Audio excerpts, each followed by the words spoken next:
The following is a special presentation of ESPN on ABC. The streets of St. Petersburg, Florida will serve as the backdrop for the dawn of a new age in the IZOD IndyCar Series. New cars, new engines, paired with many familiar veterans and several new drivers in the series this year. Yes, three-time Indy 500 champion Elio Castroneves is back, as is four-time series champion Dario Franchitti. And what's this? A long-haired brunette in a GoDaddy uniform? No, it's not Danica Patrick, but James Hinchcliffe just having a little fun. But time for the fun to end and the business to begin. There are moments in our lives when it's time to hit the reset button. For the men and women of the IndyCar Series, their season of rejuvenation has arrived. Standing on the shoulders of a proud past. A century of memories. Today, we springboard into a future with new cars and new engines. With fresh faces that bear familiar names. A once proud team seeks to begin a new era of championships, while the team that has denied them drives for 5 in a row. Call it evolution, or even revolution. It all starts right here. Right now, with a good old-fashioned street revival. Welcome to St. Petersburg.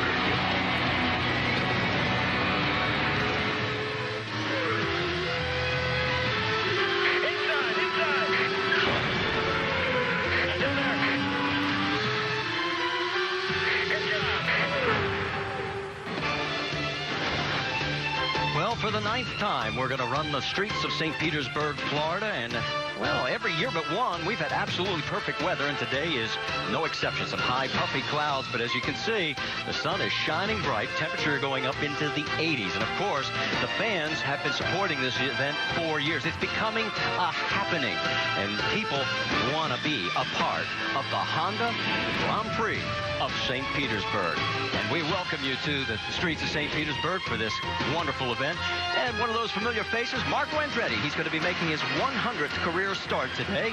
One of the newcomers to the series, Joseph Newgarden. And boy, has he been impressive here in his first outing in the big cars. Well, for Scott Dixon, he's a great driver, but boy, the last 4 years at St. Petersburg has not been very kind to him.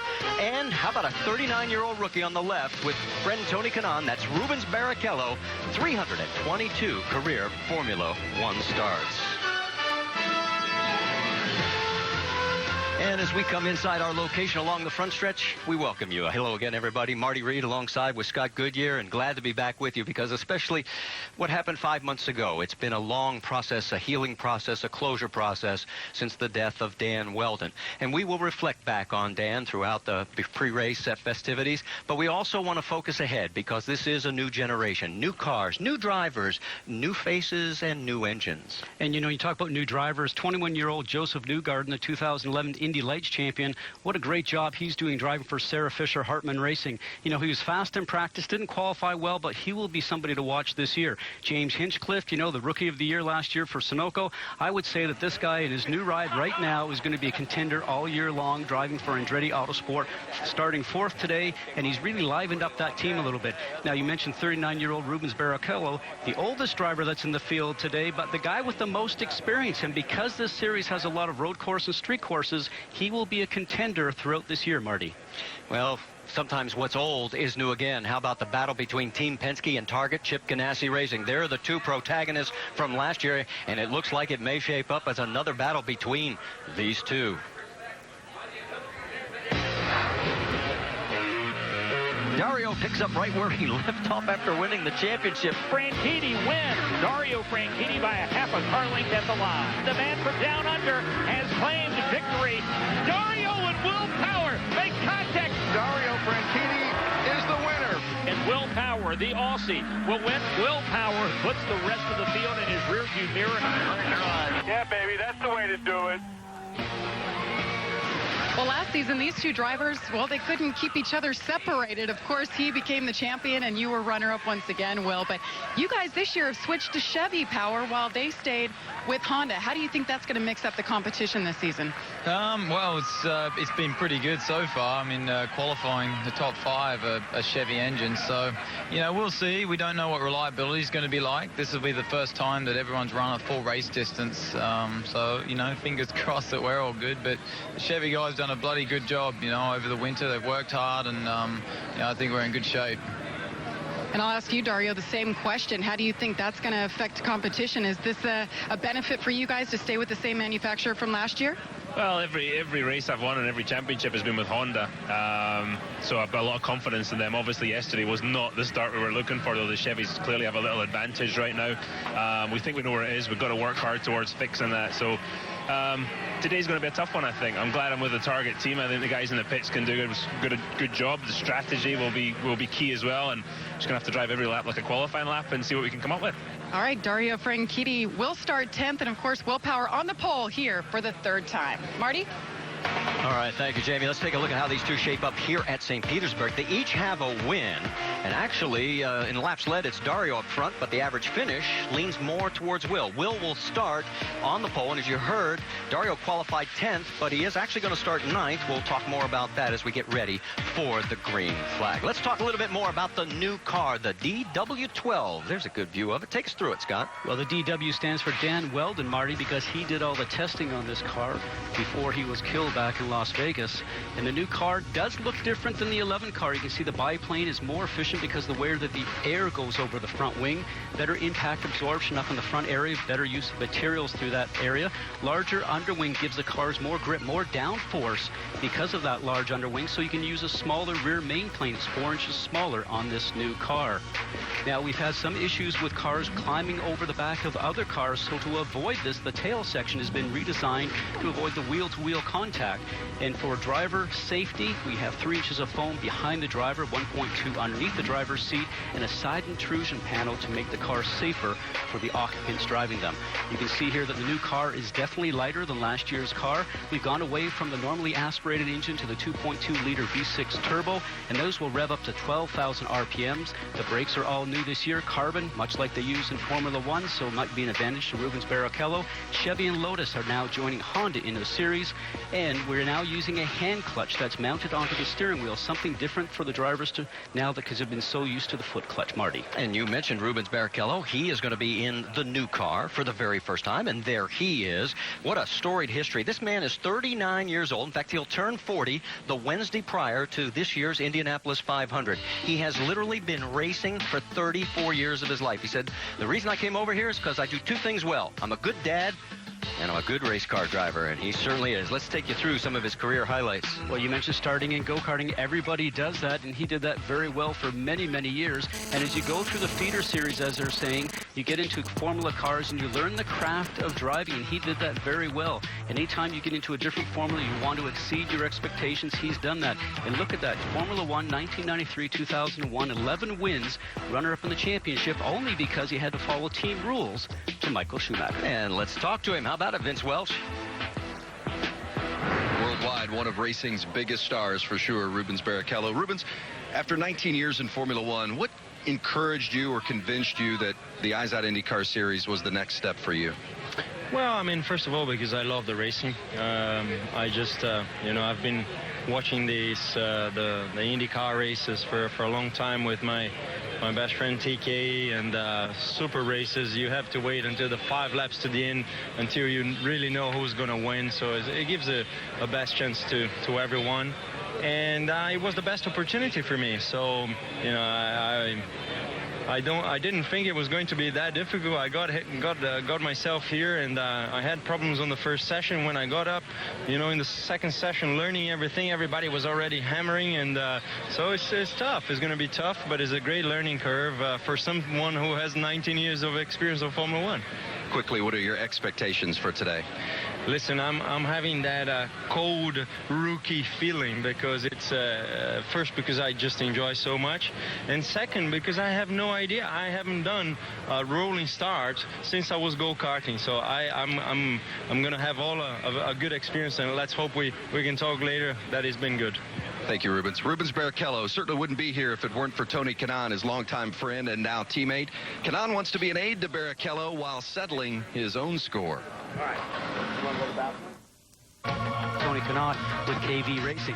He's got something to prove right now. They have the potential here. Remember, they've got a great driver. It'll be interesting to see how the rest of this race shakes out for Tony Kanaan.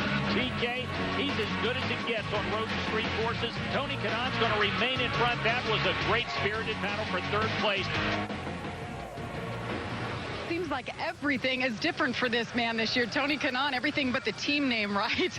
What was the difference for you in changing your engineer? You brought your old engineer back, and you even changed your team number and some other personnel changes. Well, I think, Jamie, I was telling that to the people the other day. Either I'm becoming very old and you try to get back to the past with the people that you won. So I brought Jeff Simon, which is my crew chief, the one that I won the championship in 2004. Matt Curry, Eric Cowden, my engineer, that we won every single IndyCar race together. So it is a same team with the same name with old people back. So I'm feeling good. It's awesome to be back. I couldn't wait to come back racing St. Pete, a very special city. I don't think I need to mention why, but Dan is still in our prayers and thoughts, and I'm excited. I told Eric the other day, the good thing about it is having a good day or a bad day when I come back to the pits, I'm among people that I love. So.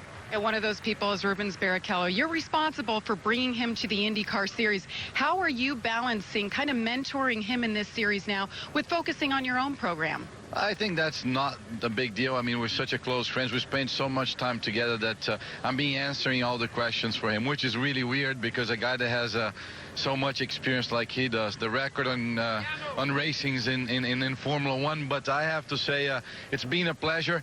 I mean, yes, I am responsible, but also I would say he's, he found his own sponsorship to come here, and I hope he's enjoyed it. I'm enjoying it a lot, and, nice to see you guys back. Thanks for, the support. Say hi to the guys in the booth, and we'll have a fun day. We'll throw it back up to the booth. Marty? And we're glad to be back with you guys as well, Tony. There's Mike Conway. Been very good for A.J. Foyt Racing since coming over. I think a lot of changes at Foyt Racing are positive. Along with Mike Conway, new engineering, that team will be a contender, I think, this year. Catherine Legg, first time in an IndyCar in 4 years. And difficult for her because she has a Lotus engine. Not too much testing, only spent 1 day, and that's going to be the difficult part for that team and her. And we've already mentioned the mayor of Hinchtown. That's his own internet site, James Hinchcliffe. Let's talk to him, Rick DeBrule.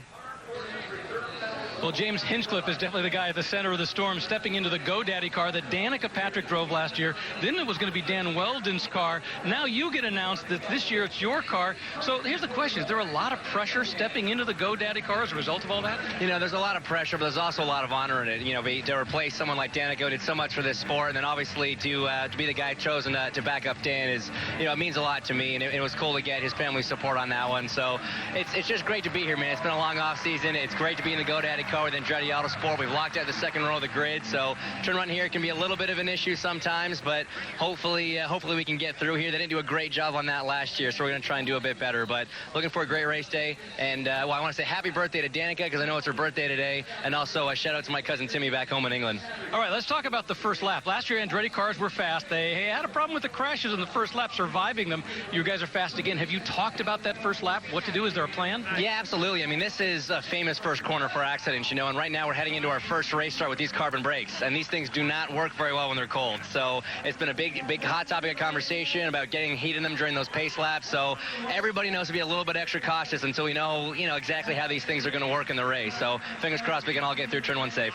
Well, and here's the basic plan. Check out his shoes. On the left, yep, it says stop down there. On the right, it says go. I think I know which one he's planning to use more.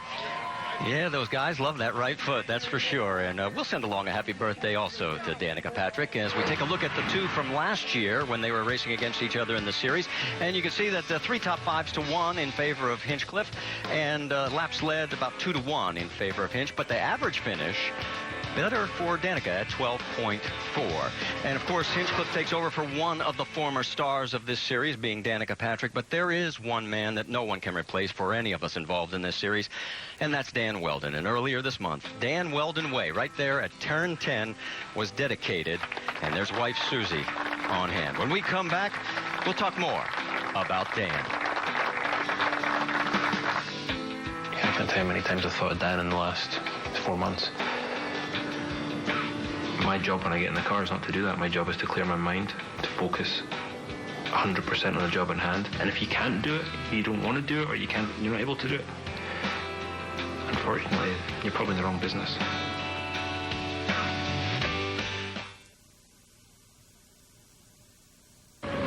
ESPN's coverage of the Honda Grand Prix of St. Petersburg on ABC.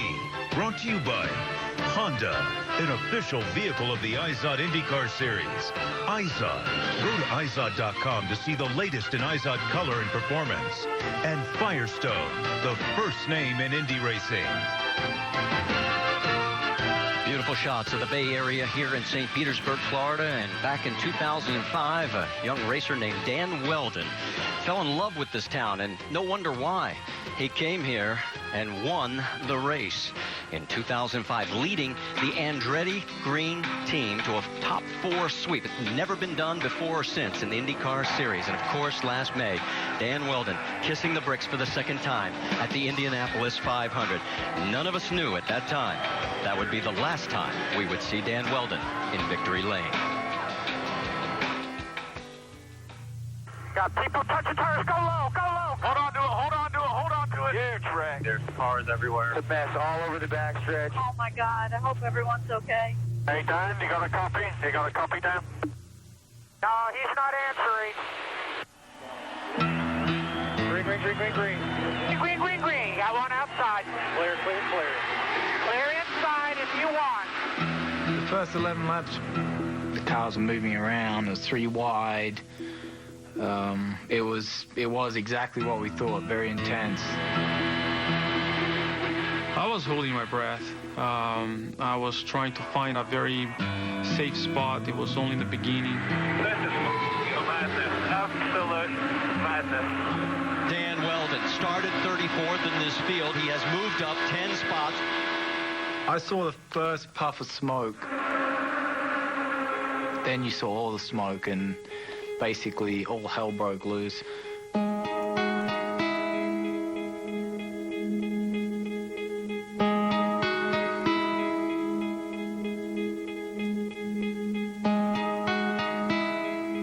I was lucky the way it sort of landed in many different ways. Then I came to a rest, actually looking at Dan. You know, I could see that he was in a lot of trouble. The part that still rings in your mind is, you know, after the accident, you know, we did 1 lap and we had to weave through cars, parts, things on fire. Like, it honestly looked, you know, like devastation. It looked like a bomb had exploded. Somebody had dropped a bomb from an airplane.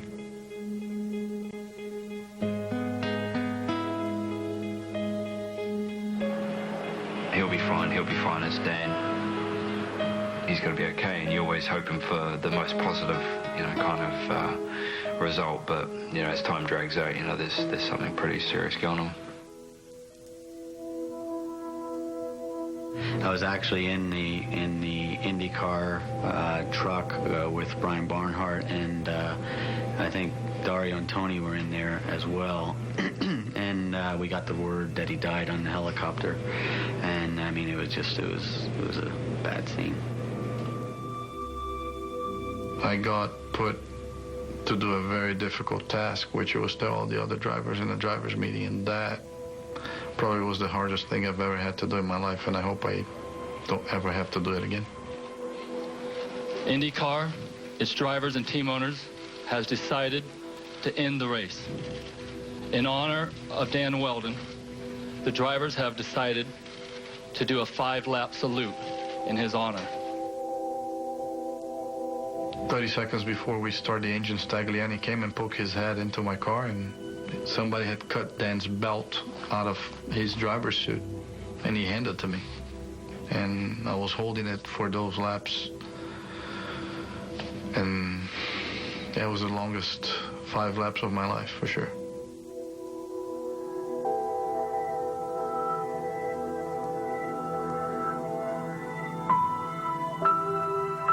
To start the 2012 season in St. Pete, it's going to be hard. I think none of us had raced an IndyCar race since what happened to him. It's a fear that we all have in the back of our heads.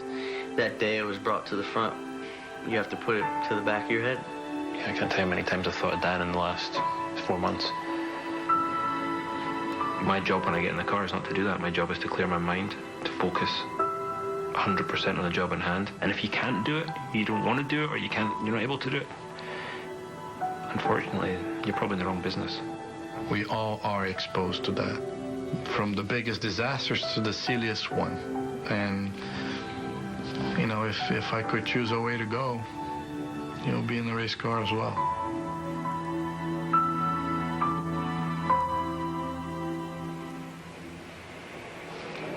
In trackside, they are remembering Dan Wheldon today as well. In fact, the track has put together ribbons in Dan's memory, and they are selling those with all the proceeds going to Alzheimer's research. Dan's mother suffers from Alzheimer's. And also some of the Lionheart decals for Dan on the helmets of several of the drivers. As we come back inside, what you heard Tony Kanaan say, it may be difficult for all of you that are, any type of job other than what these guys do. But this is your way of life. This is what you do. And, Marty, it may sound cold what Tony Kanaan said, but, as a driver, you know what you signed up for. You know when you go to a test or you get in the car for a race that you may not come back. And although it may be hard on us and hard on the crew, and you think about it, those guys went testing this whole complete winter, so it became a little easier for them. I think it's harder on the spouses. And I know that after I retired, I started to have some conversations with my wife about just how tough it is, because they didn't sign up for this. They didn't understand what they got themselves into.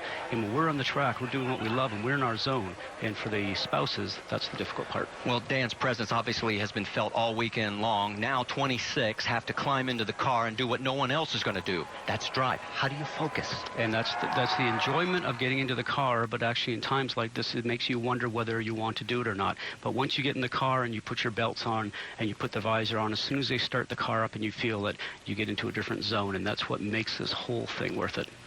Well, it's about time to go racing. Not only for Dan Wheldon, but for the 26 racers that are in this field, as they will try and focus on what the job is at hand, what they do for a living.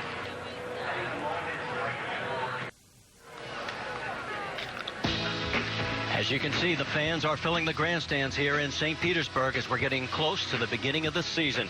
One of the major issues in racing is blocking. It's a fine line. When crossed, it can tip the scales to full tilt. Blocking is kind of a part of racing. People still don't understand what it is. You're going to impede the progress of the car behind you. The most famous one was Edmonton in 2010. Leo was penalized for blocking. Holy cow, Dixon is getting the win. The rules in that point was discretionary. That is a strange call. His discretion, it wasn't my discretion, and I ended up getting a little bit upset. There was a lot of talk actually here in St. Pete that TK blocked me. That's a blocking move right there, boys. That was a little bit of blocking, but that was fair racing, I think. I've had it happen a few times, but I'm sure I've dished a few moves on guys that they weren't super happy about either. It all evens out. All right, so you can see that the energy level is increasing down trackside. They are beginning to clear pit lane, and the grandstands here in St. Petersburg are just jammed as people are ready for this new age in the IndyCar Series. Let's go trackside to get the command. St. Petersburg race fans, are you ready? It's time for those most famous words in motorsports. Please welcome from Dancing with the Stars, Jack Wagner and his dancing partner Anna Trobunska as they give the command. Ready? Drivers, start your engines! The command has been given. Count down the corners for the radio. Hear me everywhere. Let me know how you hear me. Wait, you said you guys are waiting. What do you mean? Just turn up? For you fans that have been yearning for turbocharged engines to return, your prayers have been answered, and the wine is about to begin. Stay with us. We're coming back for the start after a word from your ABC station.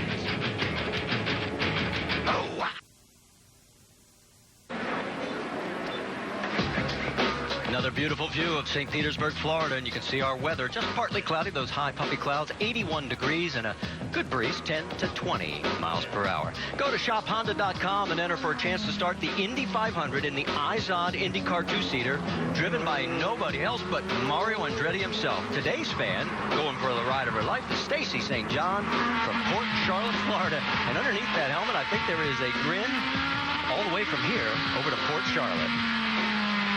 Scott, let's talk about this layout here at St. Petersburg. Well, 1.8 miles in length, Marty, 14 turns here on the streets of St. Petersburg. And this is a very tight and bumpy circuit, very physical, and it's very unforgiving. The drivers today will have a time of their life trying to negotiate it. We're going to take a ride now along with number 12, Will Power. And you can watch the Firestone telemetry there on your left-hand side as he starts to squeeze the throttle of his Verizon machine back up to about 140 miles an hour going into turn 4, turns 4 through 9.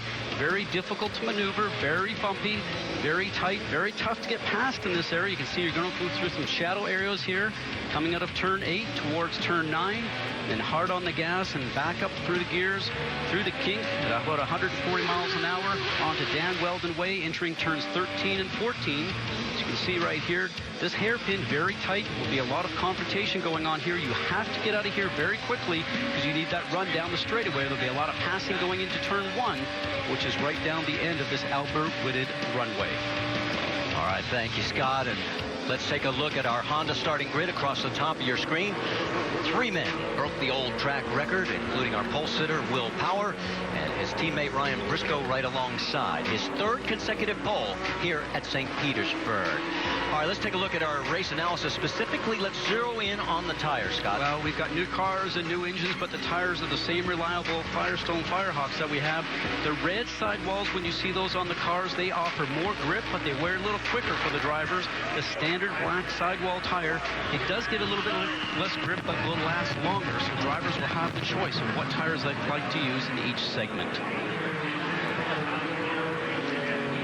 While we've got a moment, let's go through our 6 onboard cameras that we have for you today. From back to front, we're on board with Charlie Kimball with the Novo Nordisk. He's starting 22nd. Then in the 18th position with the National Guard ride is J.R. Hildebrand in the number 4.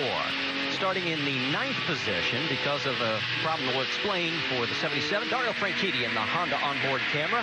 In the 8th starting position with the Firestone onboard will be Tony Kanaan. Then James Hinchcliffe in the number 27 GoDaddy.com machine. He's starting 4th, and our pole sitter, Will Power, with the Verizon onboard camera. Let's get the last-minute updates from pit lane. Jamie Little, you're up. Well, we're on board right now. Ryan Briscoe, actually, that's Will Power, his teammate, but there's been concern in the number 2 camp today. They've had problems with the batteries on Ryan Briscoe's car. They weren't holding charge. They took everything out of the car that was electrical. They think they fixed the problem, but they don't know what was causing it. They told him he must keep his revs above 7,000 at this point. He's starting on the front row. That's him in the number 2. We'll keep an eye on it. Rick DeBrule? Well, one of the former winners here at St. Pete is also a rookie. It's Joseph Newgarden, who won the Indy Lights race here last year, the first of 5 that led him to an Indy Lights championship. But that was then. Today, it's a bigger, faster car, and for the first time in his career, pit stops while racing. He's driving for Sarah Fisher Hartman Racing, proving he can be quick this weekend. We'll see if he's cool. So far on the radio, he sounds very calm. Marty? All right, thank you, Rick. Broadcast is available in Spanish. All you have to do is activate your SAP button. Now let's get back to the one issue. One car had to change an engine. Under the new rules, if you change an engine, you lose 10 spots on the grid. So the 77 of Simon Pagenaud went from 6th in his qualifying spot. He'll start 16th. Everyone else moves up. And it is appropriate as we begin a new age. That is Holly Weldon. Yes, Dan Weldon's sister. She is going to wave the green flag to start this new era with the new cars that Dan Weldon helped develop with the test drives that he did.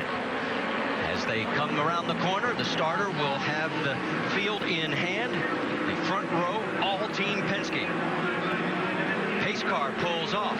They'll come down the front straightaway, and the two IndyCar Series is green. We are racing.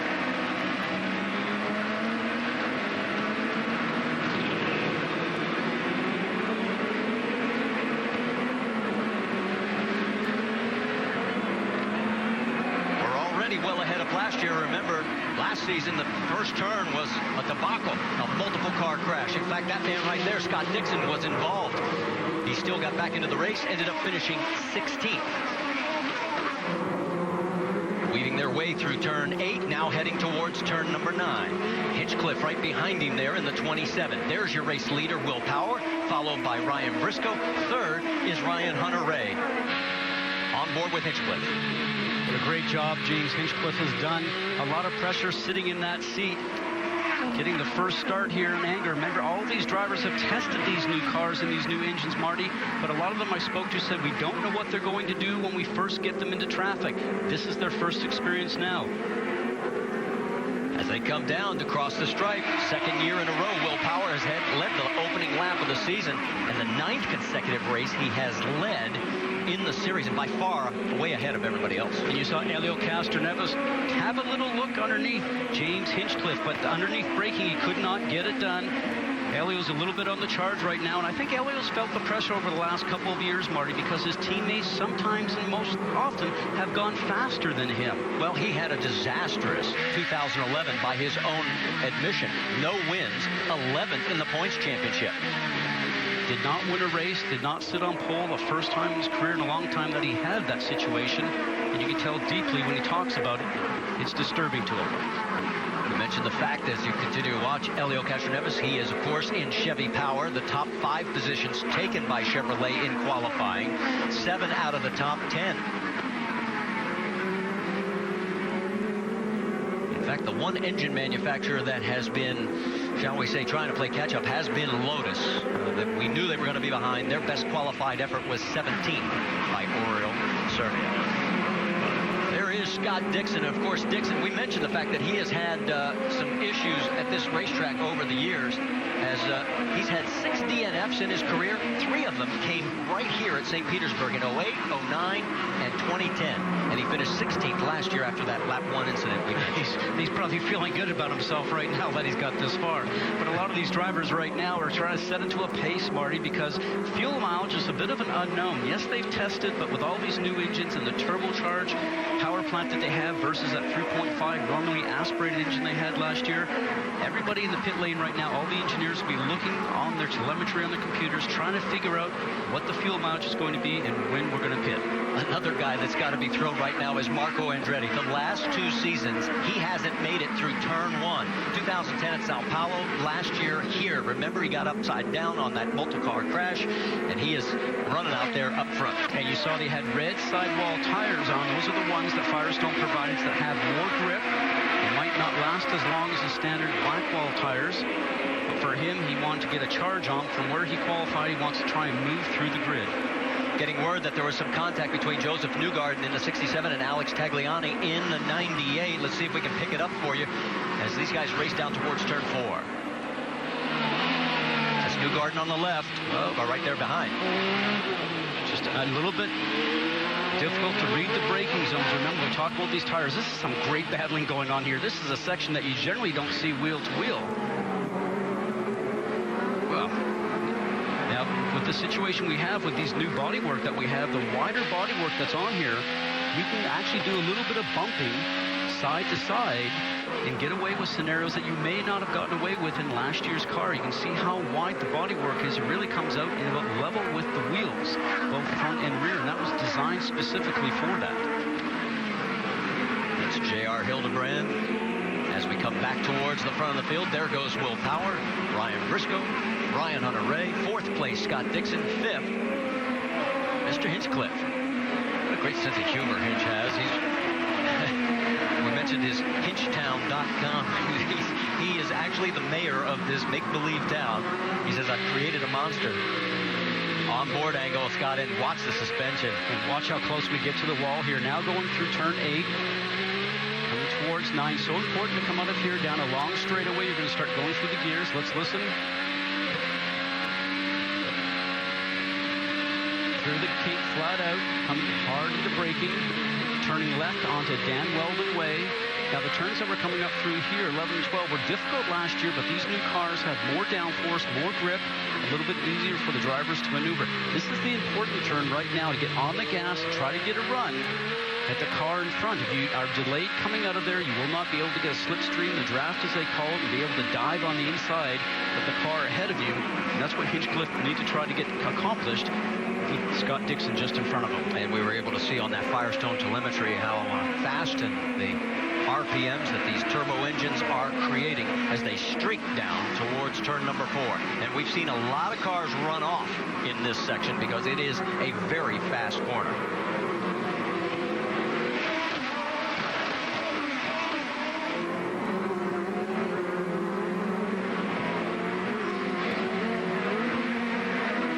Let's drop back a little farther in the field. Check in on the battle for 9th position as Marco Andretti and Graham Rahal are going after each other. Of course, Graham got his one and only IndyCar Series victory here at St. Petersburg. Was not happy after qualifying yesterday. Talk about two famous names in motor racing. Marco Andretti, his father being Michael.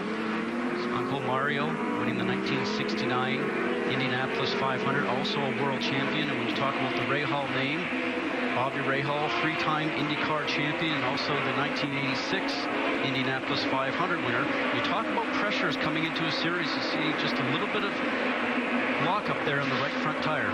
Speaking of Graham and that victory here at St. Petersburg, let's take you back to that moment. April 6, 2008 in the streets, and Dad was here, and boy, was he happy for his son. Look at that big hug and very proud moment for father and son here at St. Petersburg. Let's check back in up front and see how our leader Will Power's doing.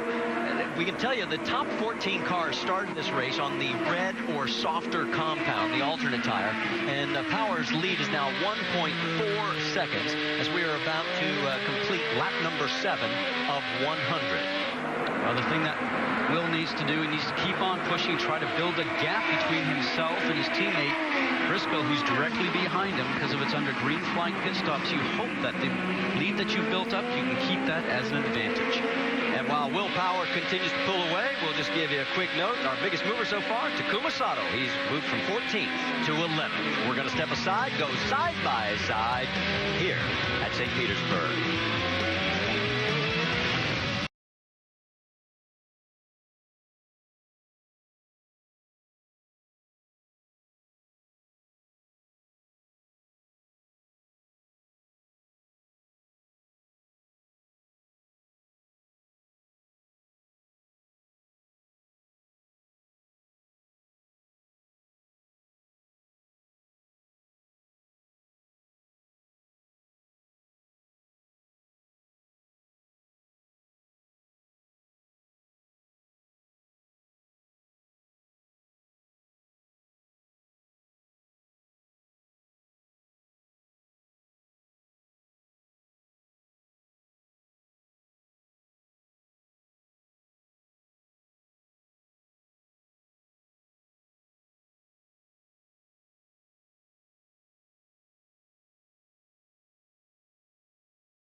Straits of St. Petersburg, Florida. Glad that you're with us as we are working on lap number 10 of 100 with Will Power now in front by 2.4 seconds over his Penske Racing teammate Ryan Briscoe, with Ryan Hunter-Reay another 2 seconds further back in third. One of the men we introduced you to during our pre-race, Rubens Barrichello. There he goes, streaking by in the number 8. And he started 13th. That's exactly where he is right now, 15 seconds behind the race lead. But as he said, he was feeling like a true rookie at the age of 39. And one of the things he did say also when we spoke with him is that these tracks that he's running on here seem to be a little rougher than the Formula One tracks, which temporarily they are because they end up making those F1 tracks so smooth. Be interesting to get his comments at the end of the day, just how beat up he is in the car. Well, we had a chance to talk to Rubens about the adjustments that he would have to make coming over from a Formula One cockpit to an IndyCar cockpit. I need time at the car just to feel a little bit normal. It's almost like I'm in a rush in the car, and a racing driver cannot be in a rush. You have to, you don't grab the steering wheel heavily. You just grab it and just drive, you know. You have to be part of the car. And right now I'm not feeling like that because it's all too new to me. Scott, isn't it like an airplane, a 747 versus an L-1011? They're both going to fly. They both are big, but the cockpit and the controls are all different. They're very different. What he feels, because you have to be all in one with the car. It's like downhill skiing, and you have to feel like you're all in one with your skis. And for him, it will take him a few races to get that feel of his car because it is different. Well, he sure did impress everybody in the test sessions that he drove, over at Sebring especially, as right now he is right behind Mike Conway and then right ahead of Justin Wilson. All right, let's reset the front man up there. There is Will Power. He has opened up now a 3.3-second lead, and already some teams are talking strategy down on the pit lane. What are you hearing there, Jamie Little? Again, it's one of those unknowns. This year, they have a new fuel cell. It's 18.5 gallons instead of 19, as you see a pit stop right there on the left-hand side for the 77. Simon Pagenaud coming in early. But they're talking 3 stops for this race. Now, teams are telling their drivers, save fuel now to try to make it a 2-stop race. Telling Marco Andretti, you're doing a great job. Let's go back upstairs. 6 cars slow, Marty. Yes, Catherine Legg has in desperate straits on the front straightaway there, and some of the cars are going to duck into pit lane already because she is right there. Here comes Will Powers. He is going to take advantage of this and pit early as well. So the race leader pulls off. Let's send it to Vince Welch. Yeah. I'm sorry, let's send it to Jamie. And you see Will Power making his way down. He had those red tires on. They have the black laid out. They will make this call. They're going to take it slow and easy. All the changes on this car makes it a little more difficult. But remember, very fast pit stops. He revs it high, 9.1. Almost stalled it. He's down and away. And that's that hand clutch that we were talking about. And other teams are taking advantage of this as well. There's Dario Franchitti as he has made a pit stop. Several other cars coming in. As you can see, Kanaan, Takuma Sato, Mike Conway. And now the pits have just been closed because we have a full course caution for Catherine Legg, who was not able to get it off safely off track. Now, certainly she did not run out of fuel, Marty, but they have had with these new cars some electrical issues. And this might just be one of these gremlins. When you have a problem with the car, if you think there's something and pits are there, you need to dive in. Well, and she is in one of the 5 Lotus machines, and Lotus has been behind getting engines ready for the season opener. And we don't know if it's an engine issue or something else, but this is the first yellow of the day here. And let's go back and show you what happened. Just listen, see what happened.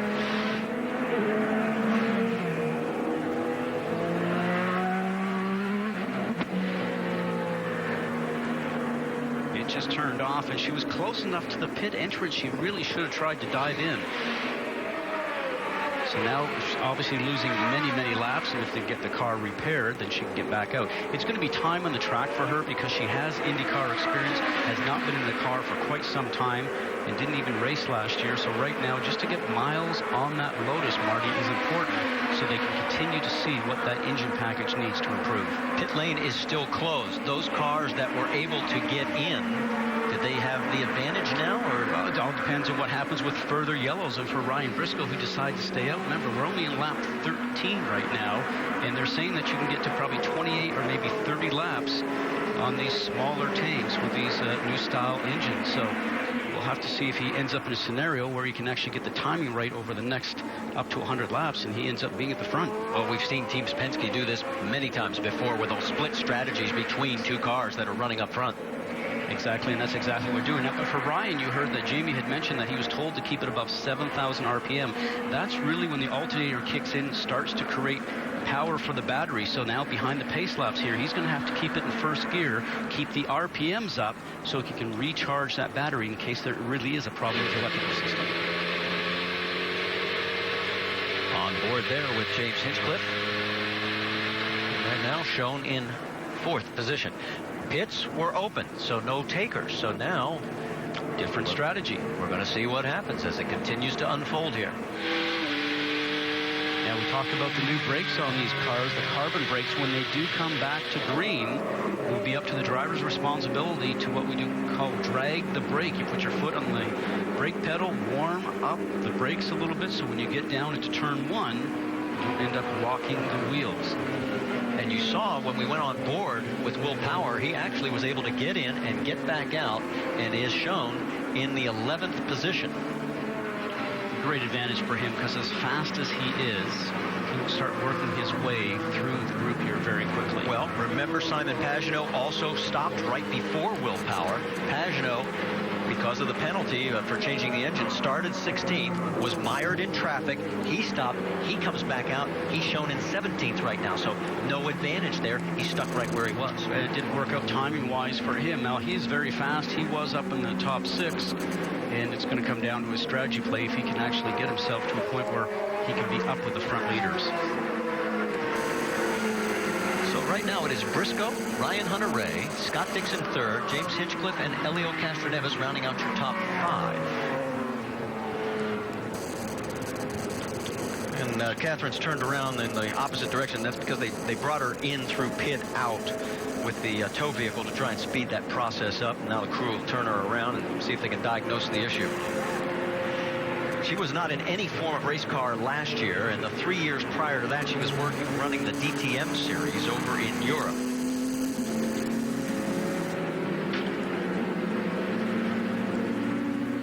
Again, nobody takes advantage of the yellow, so it looks like everybody's going to stay outside on the track. So we will go side by side, and we'll see you back here at St. Petersburg on the other end.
give you an update on the calendar because SummitRacing.com NHRA Nationals, we have qualifying 7:30 p.m. Eastern Saturday on ESPN2, and then the final 7 p.m. Eastern Sunday on ESPN. The Eyes on IndyCar Series Grand Prix of Alabama, that's next Sunday, 2 p.m. Our friends over on the NBC Sports Network will have that one for you. And then our NASCAR Nationwide Series coverage, kind of mark the calendar because it's a couple weeks off, Friday, April 13th, 8 p.m. Eastern on ESPN2. And hey, if you're a motorsports fan, join the conversation on Twitter, hashtag GP St. Pete.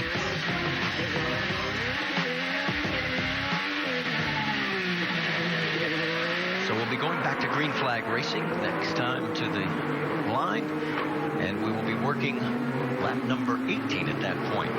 And Marty, this is the first race of the season, but it's also the first race for our new race director, Bo Barfield.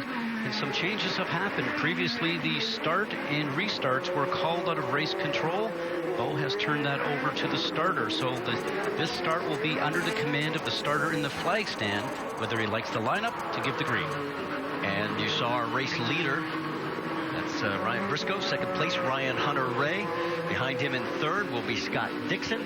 Then James Hinchcliffe in fourth. And rounding out the top five, Elio Castroneves. One other change to the series. Once the green flag is dropped, you no longer have to wait to get to the start-finish line before you pass. As soon as the flag drops, you are allowed to pass. Ryan Briscoe has selected the inside, as we expected. Paul Blevins has the flag in hand. They come up to speed, and we're back. Green flag, green flag. We are green, we are green.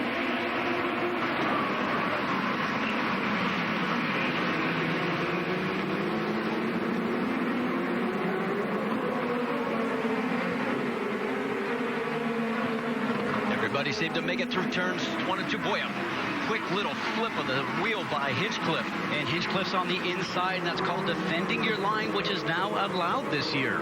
Previously, you would have to have run on the race line, but he twitched the car coming out, slow to the next turn, defended his line, kept his position. If he had changed lanes again, that would have been the definition of blocking according to the new director. There's Elio Castroneves. In fact, there's your top four coming through your screen. Making the turn 10 on the Dan Weldon way.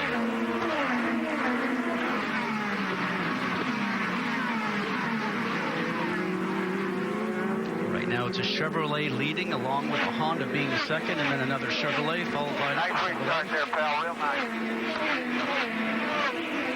And obviously, being out front has been an advantage. We saw Will Power get the early lead. Now Ryan Briscoe is picking up where Will left off. Here we go, a pass down. That's Mike Conway on the inside as he takes that position a little farther back. We've got side-by-side action as well. And Charlie Kimball didn't really do much to block him with that, and that was a smart move by Charlie.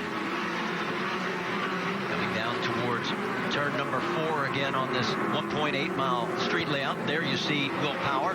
He's in the back of that line.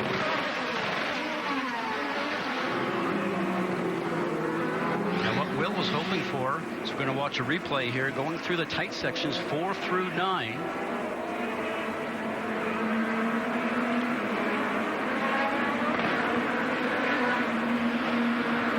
Side by side, all the way through, some great action here. Here comes Will Power, and that's on the outside. He's out of the groove, Marty, and into the gray, and that could have been very bad. His car could have slid out from underneath him.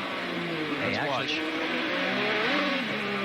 So he's trying to make his way. Remember, he did that pit stop. It put him back in the pack. And that could have been very difficult right there. Boy, it cost him a lot of positions. You saw Simon Pagenaud get by him, as did Justin Wilson. So the advantage that he had on the pit stop, he gave it away there. Well, what he's hoping for when he does it, yes, he comes in and gets fuel. Did he have a problem? We don't really think so, but he has to count that maybe you can get through the pack here. Oh, no. Right now, James Jakes. 19, James Jakes is into the wall. And that is at turn 10. And as you can see by the skid marks, he's not the first one to hit that barrier. Here on course, we have our second caution. And that wall has been moved back about 1.5 feet from the racetrack last year. Let's get an update from pit lane. Vince, what are you hearing on James Jakes?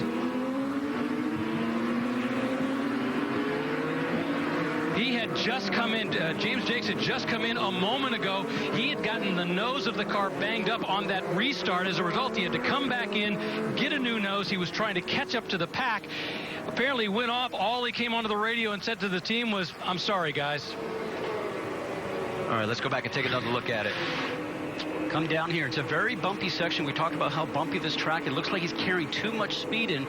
Wasn't far enough over to the right-hand side of the track to get the proper angle. Didn't seem like he slowed the car down enough, and he just run out of space, Marty. Run out of road. He just come out of the pits, and now he's into the wall with our second caution flag. That's the Hamaltro safety crew trying to extricate the car from the tire barrier. You know, and he has been new to IndyCar, and last year he did a very good job as the season started to wear on. He started to run very competitively. It looks like James was having a little problem with the belts, perhaps, because they're reaching down in there. I don't know if they're trying to get him out or whether or not he's going to try and drive this thing back. Those things do get stuffed into the tires quite deep. Those wings, especially the new biplane wing that we have, can really get stuck and lodged inside those tires. And in case you're interested, if you smash up the full front wing, it's about $12,000 to replace it. And as a driver, when you know you've done that damage, you feel bad.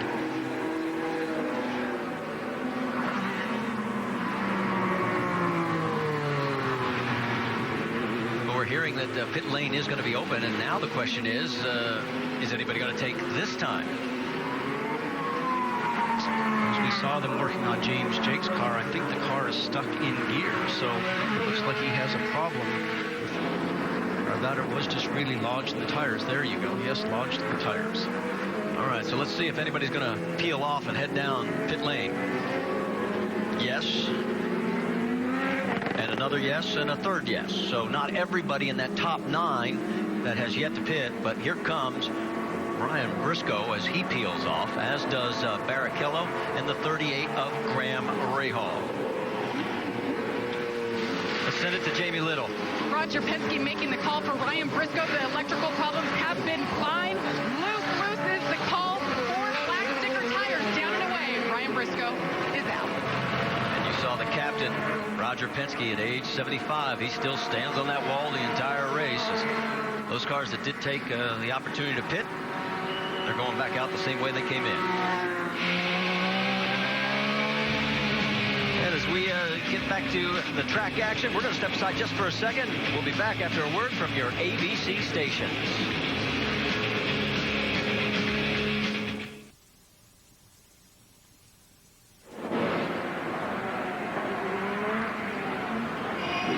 Well, from the creator of Grey's Anatomy comes the best new show of 2012. Kerry Washington stars in ABC's Scandal. The series premiere is Thursday, April 5th, 10 Eastern, 9 o'clock Central Time.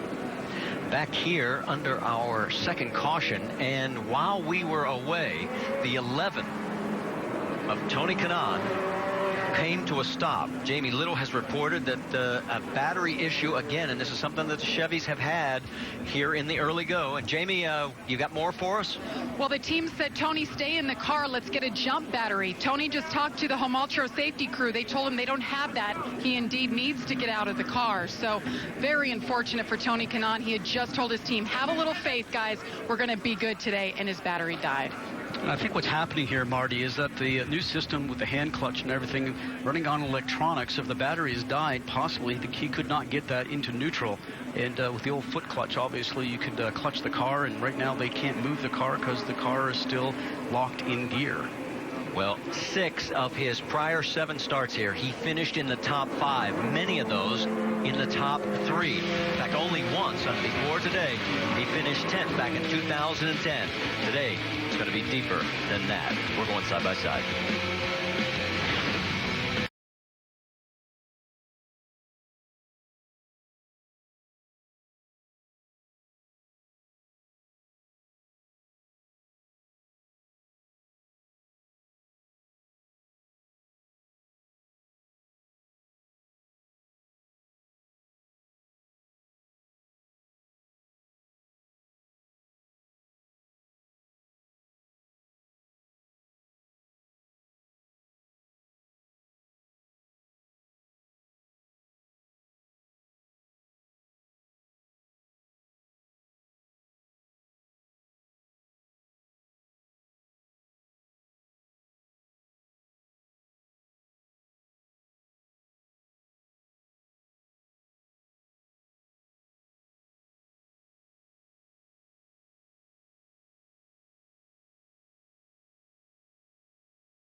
coverage of the Honda Grand Prix of St. Petersburg on ABC. Brought to you by Honda, an official vehicle of the IZOD IndyCar Series. GoDaddy.com, domains, websites, and everything in between. And find our energy when you gotta get stuff done. We are still under our second caution here after James Jakes hit the tire barrier in turn number 10. They're still working on that area. They have to get the tires rearranged and secured. Also, during the caution, we saw Tony Kanaan, who prior to today had completed every single lap raced here at St. Petersburg in his 7 prior starts. But not today, as there you see the car as it has been pulled behind the wall with an apparent battery issue. Meanwhile, they continue to motor around under the caution with race leader Scott Dixon. We can tell you the top 6 cars have yet to pit. That's Dixon, Ryan Hunter-Reay, Elio Castroneves, James Hinchcliffe, Marco Andretti, and E.J. Vizo. Let's take a look at our Firestone lap leaders while we have a chance, because Will Power led the first 11 laps. Ryan Briscoe then led 9, and now Scott Dixon has been leading the last 4. So we're 24 laps into this. We did hear from the teams, although they were all trying to figure out what their fuel mileage would be, that they could get 28 to 30 laps on that 18.5 gallon tank. Obviously running underneath yellow, you can add some laps to that. So Scott Dixon might be looking for an opportunity here shortly to get in and get fuel and service. Well, while they continue to make the repairs over in turn number 10 at Weldon Way, we'll step aside one more time. Come back to St. Petersburg.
Still under our second caution here at St. Petersburg. And just in case you're tuning in, well, let's get you updated as to what's happened here in the season opener so far. A good, clean start, unlike a year ago. What a difference a year makes. Everybody's gotten used to the side-by-side starts as they made it safely through turn number 1. And Will Power jumped out to a very early lead. But then James Jakes brought out our first caution as he hit our second caution, I should say, as he hit the tire barrier. And during that caution, Tony Kanaan had a battery issue, something that has happened to some of the other Chevy teams, and his car is behind the wall, and he is with Jamie Little. And Tony Kanaan talking things over right now. TK, we heard you mention the battery. You guys didn't have any issues in practice. What was your first indication things were going wrong?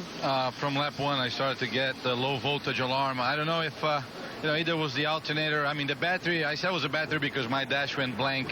And with the electronics nowadays, you cannot pull out a gear if the dash is not working, if you don't have the battery. So either the alternator or whatever it calls it, they just made the battery die. Obviously, we're still investigating.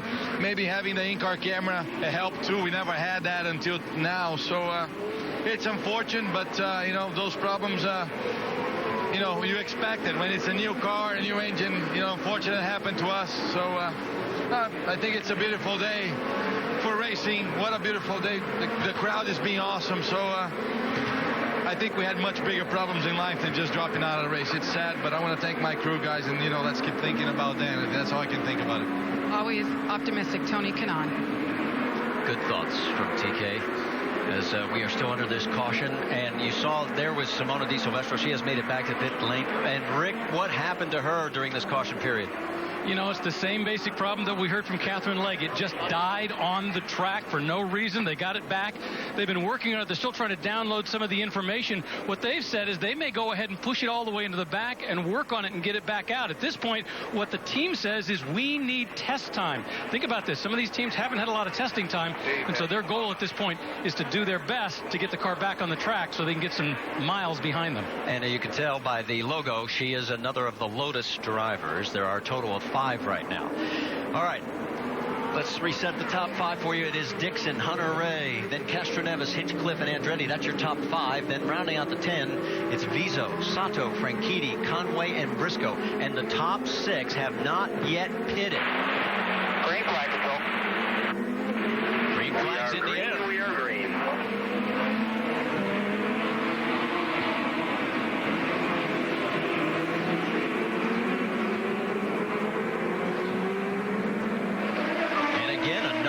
Clean start here at St. Petersburg as Scott Dixon gets out to the early lead. You saw Marco in the 26 machine having a look on the inside of Helio Castroneves, the number 3 shell car. Didn't get it done in turn 1. Very aggressive. Boy, Scott Dixon didn't wait for the green flag very long there in that restart, did he? He was gone. As you can see, he's jumped out over Ryan Hunter-Reay by about 3/4 of a second. Marco looks like he is a little quicker than Helio right now. Now, the top 6 cars are still on the red tires that they started the race with. From 7th through 14th, they are on the more durable black. We talk about the red being more... Nice job, real and nice. then also maybe wear it a little quicker, but Will Power certainly did a great job in setting his fastest lap on a set of red tires, Marty, that had been used previously. 15 at Takuma Sato came over to join Bobby Rahaal's team this year. And Sato, the book on him through the past couple of seasons, very fast, but has that moment where he makes a mistake that costs him a chance at finishing on the podium and sometimes end up crashing. He sat on pole both in a road course and an oval last year with all that Formula 1 experience. Probably surprised some people because he was on pole on an oval type track. And here's guys you mentioned, very fast, but has to get to the end. Bobby Rahal has harped on one thing, patience this year. And then let's check in on James Hinchcliffe as he is running in the 6th position. What are you hearing down there, Vince? Well, Marty, as you and Scott were addressing, they're still on those red tires, those top 6 cars on the 2-stop pit stop strategy. The red's not as durable as the black. So James Hinchcliffe saying that the losing grip, the handling starting to go away from the car, giving you an indication that those reds might be wearing down a bit.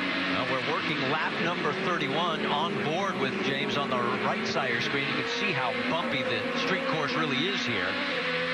Everything just shakes. And the other thing we cannot tell you, folks, with these new engine configurations, we have no real clue as to really how far these cars can go, especially with the number of caution laps. Well, they certainly note on the pit box, in the pit lane, through the use of telemetry, remember... Yeah, but they're not telling us. Well, they're not going to tell us. They note that that's gone, Marty, because you now have engine competition with manufacturers, so it's going to be a very close secret to all new teammates. continue to watch James Hinchcliffe. 4 different teams right now in the top 5. Ganassi up front, Andretti in second and fourth, Penske in third, Bobby Rahal's team in 5th. So we're hearing now from pit road, we could see some pit stops by that top 6 within the next 5 laps. So we're going to give you word from the ABC stations and come back and be ready for them.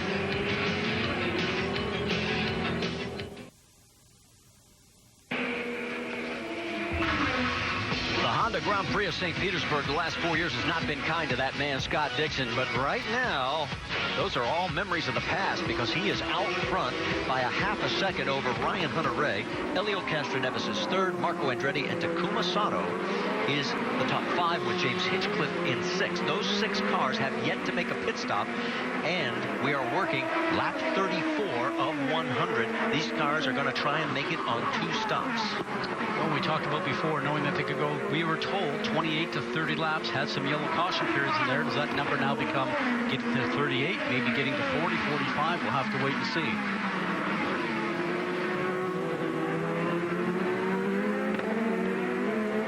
Saw one of the cars peel off. I thought it was Ryan Hunter-Reay. As he has decided to come down pit road, there he is. So Dixon stays out. And Ryan Hunter-Reay is heading towards Jamie Little. Ryan Hunter-Reay has been the best Andretti car all weekend long. You heard the countdown there. He's just going to take those reds off, and happily, I'm sure, as they've lost complete grip, they're going to put some black sticker tires on there. The primaries, not as gummy, don't have as much grip. Ryan Hunter-Reay is down and away. All right, Jamie, and here comes E.J. Vizo as he has peeled off to come down pit road. And he has made his stop and making his way back out onto the track. Meanwhile, Scott Dixon, our race leader, right behind him, Elio Castroneves. Those 2 have yet to make stops. Same with Marco Andretti and Takuma Sato and James Hinchcliffe. Anybody come this time? Yep, looked like the 3rd place may have pulled off Marco Andretti.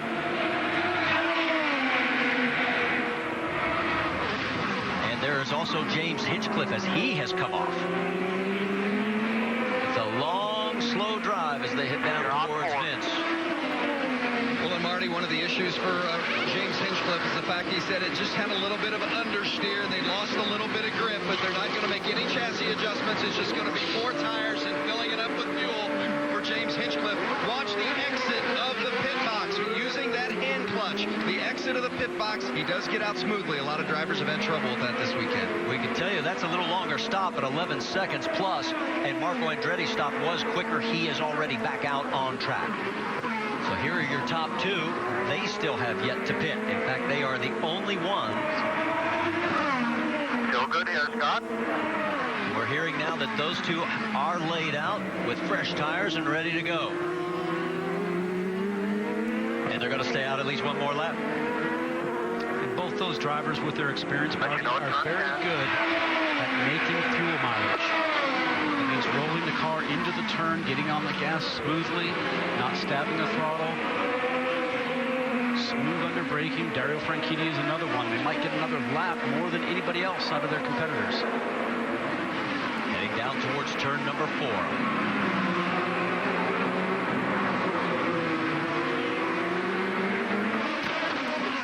When you get through the section that they're at right now, 4 through 9, it looks like Elio really gets caught up to Scott Dixon, but Dixon knows there's nowhere for him to pass, so he can go through that section a little slower and try to save fuel, knowing that Elio really doesn't have a way to get around.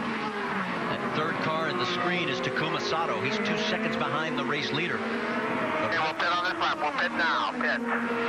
Okay, you heard the call. Here we go.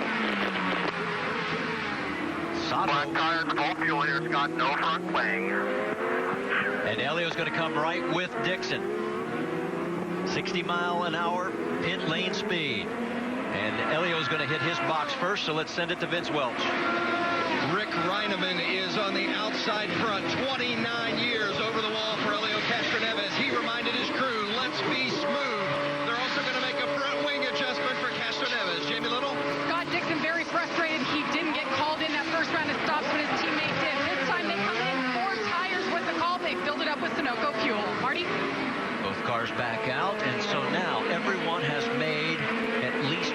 on stop. Your new race leader is Takuma Sato. And for the guys that just left pit lane, you have to get up to speed quickly. They're very good at doing this. The tires do not have tire warmers on them, something that Barrichello mentioned that he was having to get used to. But here's the scenario. You have to get up to speed very quickly to be able to get out and get your speed up to a point where you're actually running race speed. Let's reset it for you because Takuma Sato last pitted on lap 12. Mike Conway in second place pitted on lap 12. So did third place Dario Franchitti. But then right there in fourth car on your screen, Ryan Briscoe, he pitted on lap 21. So he has got 9 laps in hand over the 3 cars ahead of him. And for that matter, with Justin Wilson and Newgarden right behind him, they also pitted on lap 12. So the man in the catbird seat right now, if it stays green, appears to be the number 2. As you mentioned, Penske likes to split the strategy.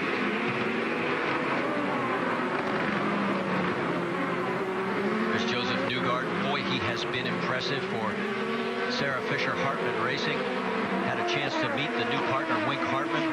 What an interesting guy. Made his initial money in oil. He also has several sports franchises.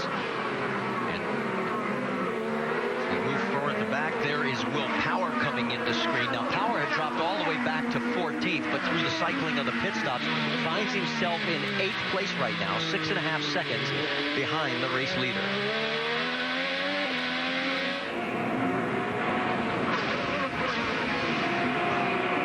Sato bounces his way through turn number 1. His lead right now, Rick DeBrule, is 2.3 seconds over Mike Conway.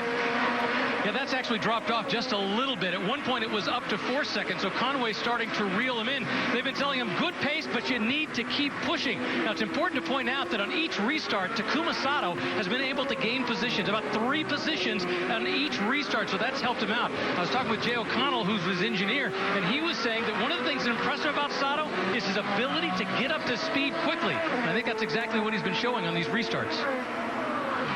Saw Bobby Rahal looking on the right-hand side of the screen as his driver continues to lead this race. It's the 5th time in his career that he has led. I should tell you that while this was going on, Sebastian Bourdais came in for a pit stop, another one of the Lotus drivers in the number 7.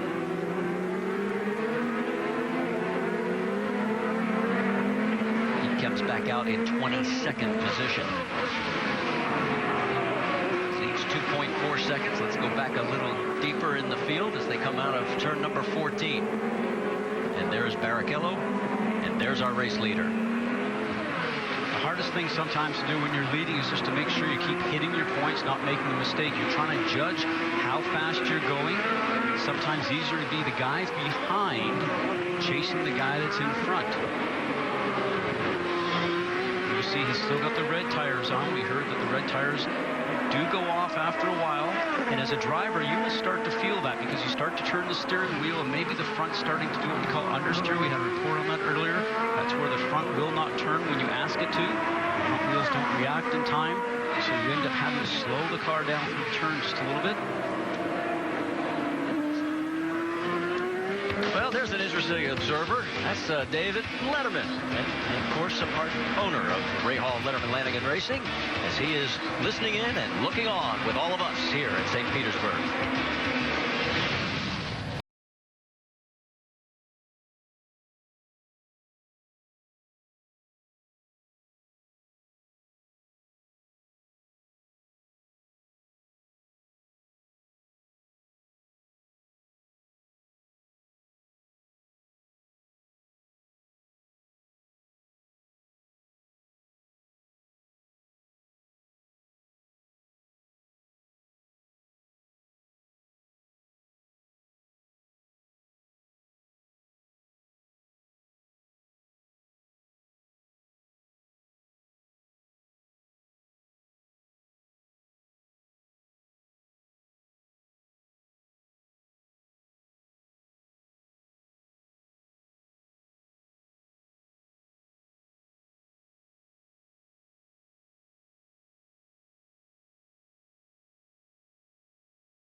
Last year, Takuma Sato, his best finish in the series was a 4th at Mid-Ohio. He is now currently the leader, our 4th different leader. He has led a total of 7 laps, and he is out in front by 1.9 seconds over Mike Conway. Let's get you caught up on exactly what's happened so far in our races. We're working lap number 44 of 100. Start of the season, very clean, unlike last year when we balled up about a handful of cars and then some in turn number 1. And the early leader was Will Power.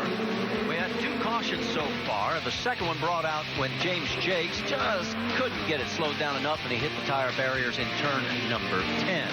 Also during that caution, it was to Tony Kanaan having a battery issue that literally would not let him get the car running, and he is behind the wall. And as we mentioned, there is Sato.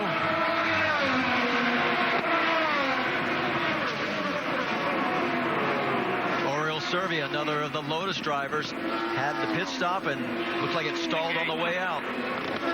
Again, that hand clutch maybe. We're not really clear, but it looked like he at least got one pit box down. If it fires and goes, he will be good. If it's an electrical issue like we've seen with some of the other cars, hopefully you get that recorded. Sato's lead is dwindling. Now remember, he last pitted on lap 12, as did the man chasing him in second and third, Mike Conway and Dario Franchitti. The lead right now is about 1.4 seconds. Look at this slicing and dicing as you've got Ed Carpenter, as 2 guys are all over him. The 3 of Elio Castroneves, the 26 of Marco Andretti, James Hinchcliffe and E.J. Vizo tagging along as well. Now, you know, Ed is known as an oval driver, but he's been working hard on his road course ability, has hired a driving coach by Lee Bentham to work with him on practice weekends and also here for race events. And he is also the owner of the team this year. Has told us both. He says that it's the first time I've ever actually had an office that I had to go to during the week. He says he's been spending a lot of time in that office. And you can see an improvement in his ability, although he's not just getting into the turn. And he gets turned. Nice and smooth here, pal. Be patient. Get around. Well, what that was, I think he wanted to come in the pit lane. He just needs to learn on a road course, you've got to get on the gas, accelerate into pit lane, because there will be somebody behind you very close. Now, these cars do have what they call the anti-stall device, although we have not understood that they are working completely all the time. As you can see with Elio Castroneves, looks like the 20 car of Ed Carpenter looks like he wants to come into pit lane. What he should have done was accelerate a little harder coming into the turn, just like you were going to be going onto the racetrack, and then dive into the pit lane. And now we get to watch from James Hinchcliffe's car. Everybody's on the gas, just tags him on the back. We've got new rear wing fender flares, we'll call it, that's at the back. Did not have that wheel-to-wheel contact that might have been in last year's car. Still waiting as the full course caution has come out. And that'll wipe out what 1.4 second lead that Takuma Sato had. And here we are at the end of lap 46. And we should tell you that IndyCar is taking a look to see if there is any shall we say, aggressive driving on the part of Castroneves. So it looks like also, as we can tell, that Dario Franchitti is going to go to the red, softer compound, alternate tire. It'll be interesting to see how many people actually take advantage of this pit stop. If you're Ryan Briscoe, you've got 9 laps in hand over everybody around you, both in front and in back of you. Briscoe right now in 4th position. Do you stay out or you come in? Well, a great call by the captain. We're always happy with that. But remember, we talked about going 30, maybe 32 laps maximum. Yellow laps, you get a little bit more. At lap 46, you're definitely going to need 1 stop and then a splash. Do you risk it? That's a good question. Yeah, that comes from the call from inside. You're not going to get that many more laps out of your fuel tank. Pit lane is open, so we'll find out who is going to take and who may stay out. See, I'm getting, if you go green for the rest of the time, Marty, they're saying 28, 30 laps, as I mentioned, so you're going to have to get to lap 70 before you come in for the final stop. Well, Sato wanted to come in. He didn't realize they were there, and they split him, and they went around, and Sato ends up losing ground on the pit stop. Let's send it to Rick. Takuma Sato brings it in. He was complaining about understeer early on. Basically, that's the condition of these cars. By the way, Rahal Letterman hasn't led here since 2008 when they led with Ryan Hunter-Reay, so not a bad job, all things considered. And he's away.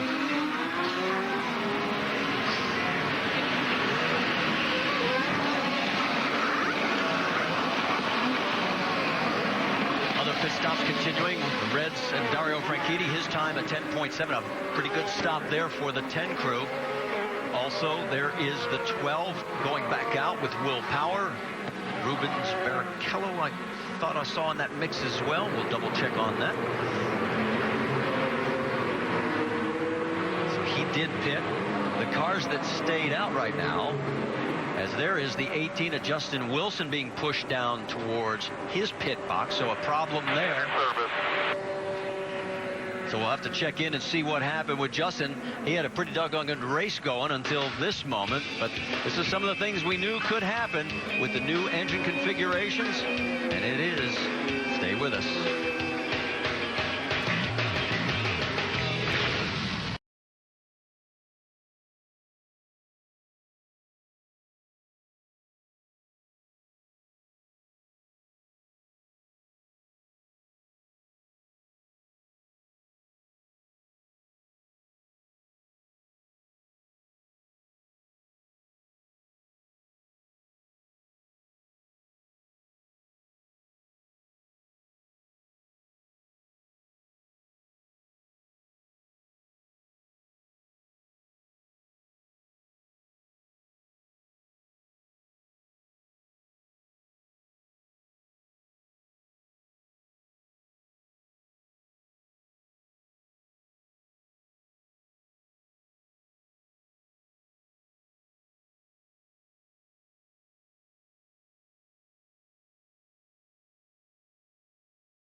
Third caution just about to conclude, and that was as a result of the spin. And IndyCar officials have looked at it. They said it was not an aggressive move on the part of Helio Castroneves, no penalty. And there are the tires as the cars come across the top of your screen. You'll see who is on the blacks, who's on the reds. Scott Dixon, as the leader, picks the inside. Now, the top six all last pitted between laps 34 and 37. We go back to green flag racing. We'll be working lap number 50. Green. Green's out. Here we go.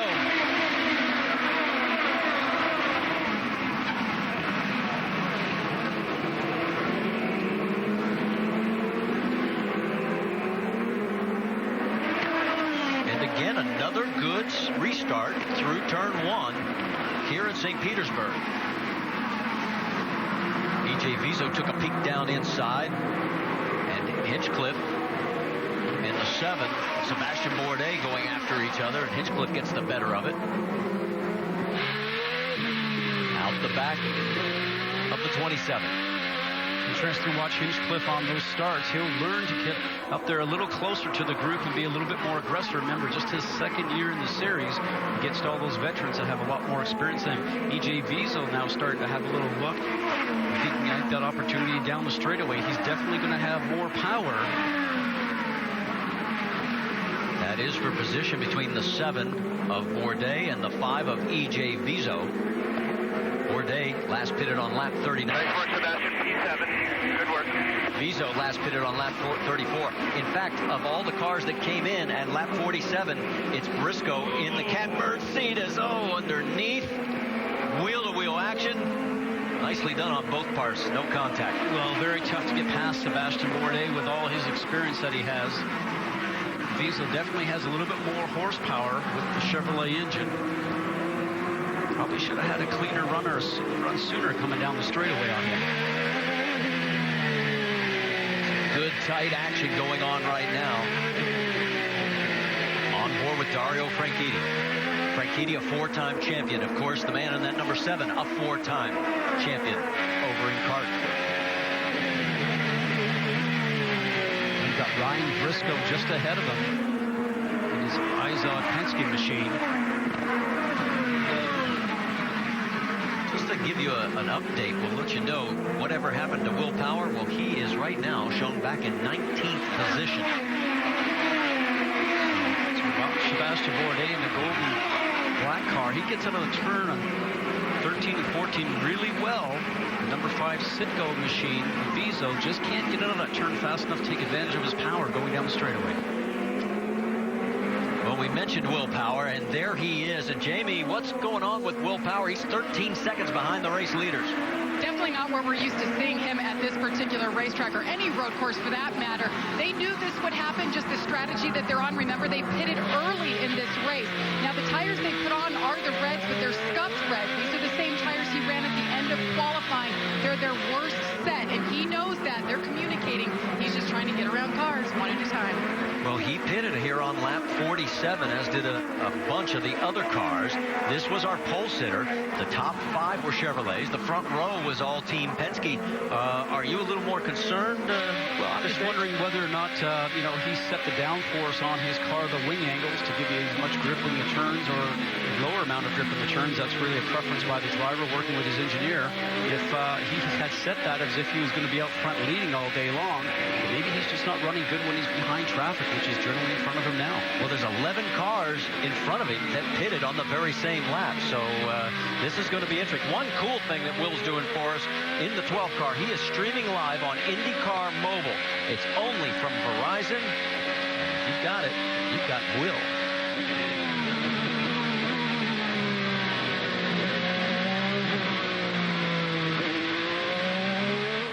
There's your race leaders. We move back up front. That is Scott Dixon, 1.4 seconds over Ryan Hunter-Reay. And Will Power's teammate at Team Penske, Helio Castroneves, is in 3rd. Vince? Helio's been pretty happy with his race car up until this point. They were in a more of a fuel conservation mode. Remember, he's on a 2-stop strategy, but they just told him to turn it up, go to full fuel rich, because they want to make sure he stays up with those top 2 cars, that there's not as much separation between the two. See his last lap compared to the leader's last lap, and he has opened up some ground over 4th place, which is Marco Andretti, about 1.5 seconds to be exact. We mentioned at the beginning of the broadcast, this is a very important season for Helio Castroneves, coming off of his worst season since joining Team Penske. No wins and 11th place in the championship. And the thing about teammates, Marty, all the time is that you compare yourself to your other cars that are on the team. So for him, it's Will Power and Ryan Briscoe. And that's really what you try to make yourself faster than your teammates. And if you're 3rd all the time, then the team manager, team owner look at you and say, hey, why aren't you as fast as the other 2 guys? Well, and last year was a contract year, and he talked to us about the stress of what that's like. In the situation that every driver, not only myself, but anyone, doesn't know what's going to happen in the following season. So it's kind of like a very difficult moment or anxiety, But for me, I've been with the team for a long time. I enjoy to be in this team, and I have fun with the team. I didn't even thought, other possible scenario, and certainly I cherish a lot what we have between Castroneves and Team Penske, and hopefully this year we're going to be a much better, different season from last year. Well, Castroneves finished 9th in this race last year, 4th the year before. He is the only 2-time winner of this event, winning back-to-back in 2006 and climbing the fence again in 2007. He's also 36 years old, so he knows he's getting to the twilight of his career. This driver mentioned is Rubens Barrichello at 39. We talked about how Team Penske had the front row at the start of the race. Here's where they're running. 3rd, 8th with Briscoe, 19th with Will Power. So the race continues out front with Scott Dixon trying to snap a bad streak here at the Honda Grand Prix of St. Petersburg. Back after a word from your ABC stations.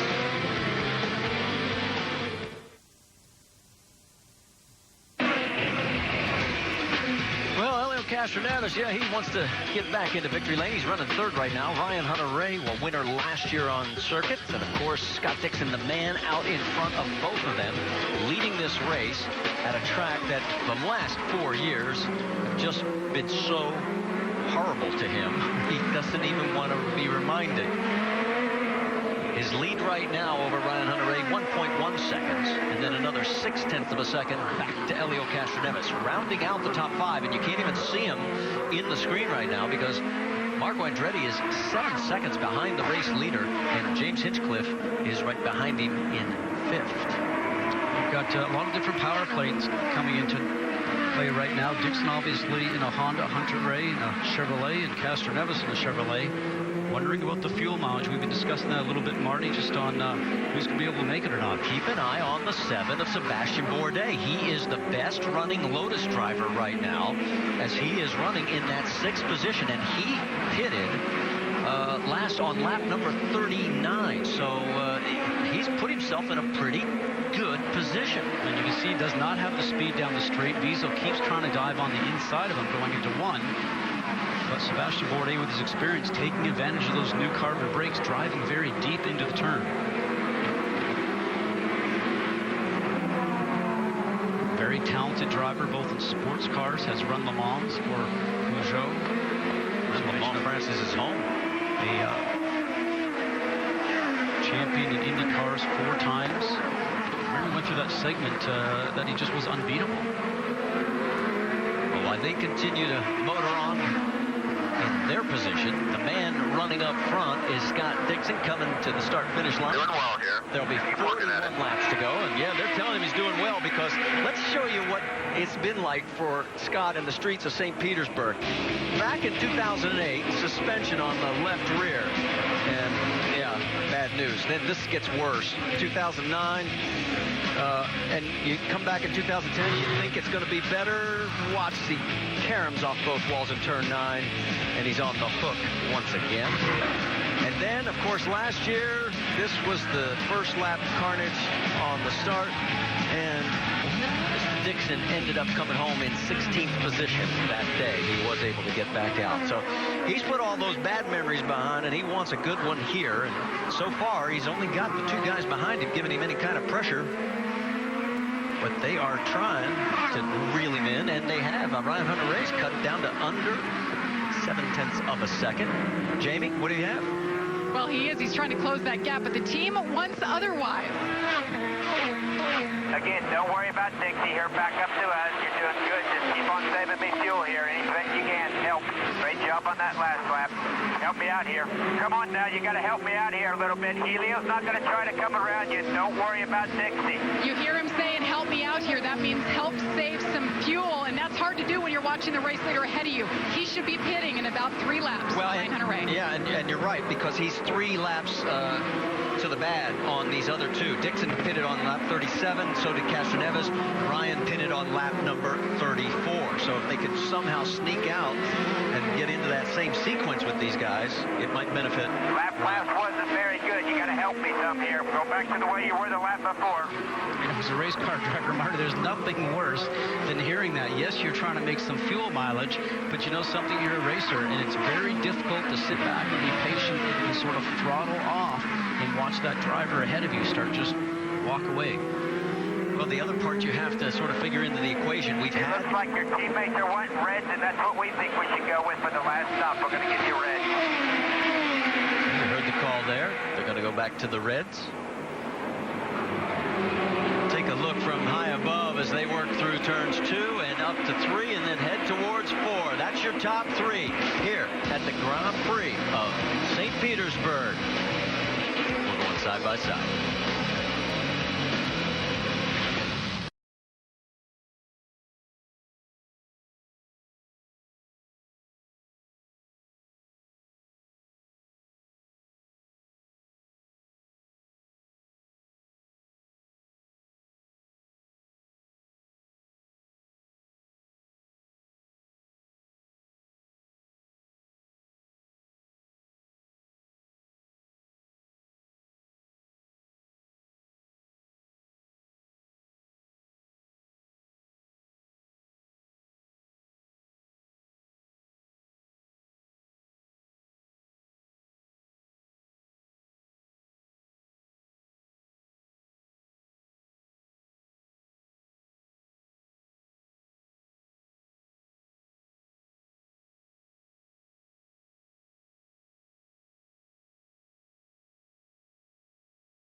Great thing about side-by-side, you saw E.J. Viso take the position away from Marco Andretti, so move Viso into 5th, Andretti back to the 6th position, and he is losing ground from Viso. In fact, Bourdais is closing on him for that spot. While we got a moment, let's talk about tonight. ESPN's got an NBA doubleheader. First at 8 Eastern, it's Kevin Durant and the Western Conference leading Oklahoma City Thunder. They host LeBron James, Dwayne Wade, and the Heat. Then at 9:30, Rudy Gay and the Grizzlies visit Kobe and the Lakers. It's the NBA on ESPN, ESPN3, and also live on WatchESPN.com and the Watch ESPN app. And it's all Sunday night. The top 3 that have sort of sprinted away from 4th place James Hinchcliffe. It's Dixon, Hunter Ray, and Castro Nevis. Let's take a look at our Firestone lap leaders, as we've had a total of 5 different leaders and 5 lead changes. Dixon has now led the most. Pole sitter Will Power led the first 11. And Takuma Sato, Ryan Briscoe, and Dario Franchitti has led 1 lap. Watching these guys right now with Dixon and Castro Nevis last pitted 27 laps ago.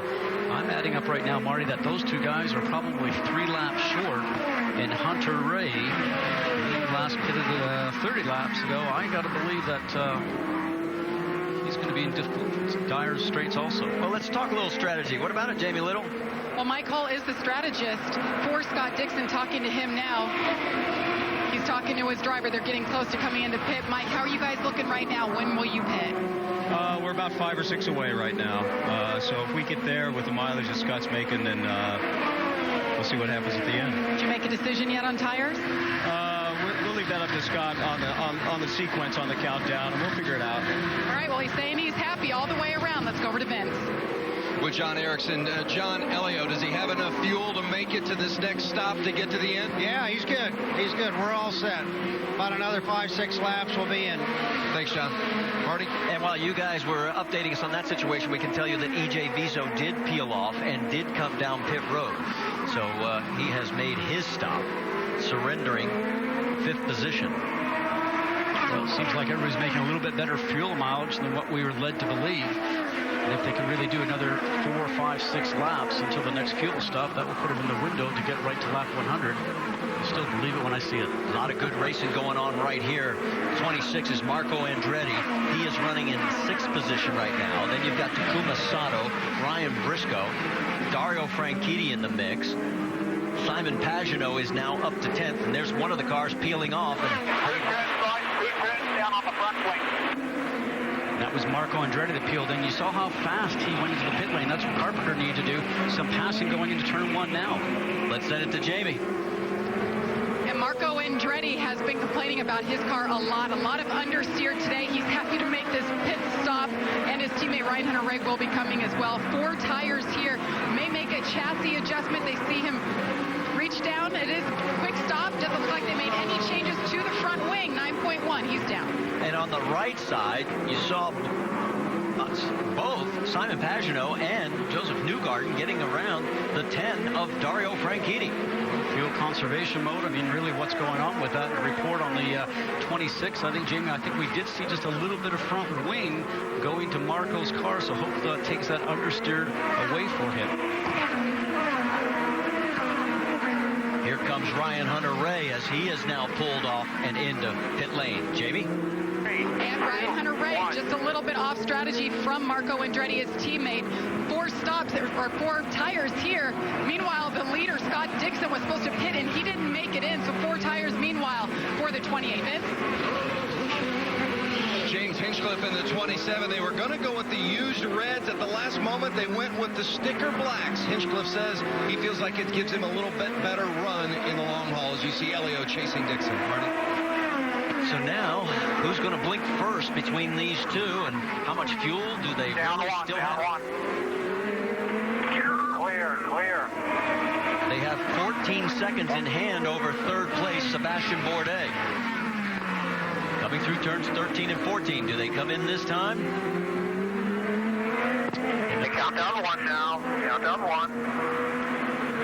Sounds like guys on red. On black. Pits. Just to let you know that these guys are turning laps about 1.5 seconds slower than their fastest lap that they've done so far today, Marty. Just to tell you that Will Power has also made a pit stop while all this was going on.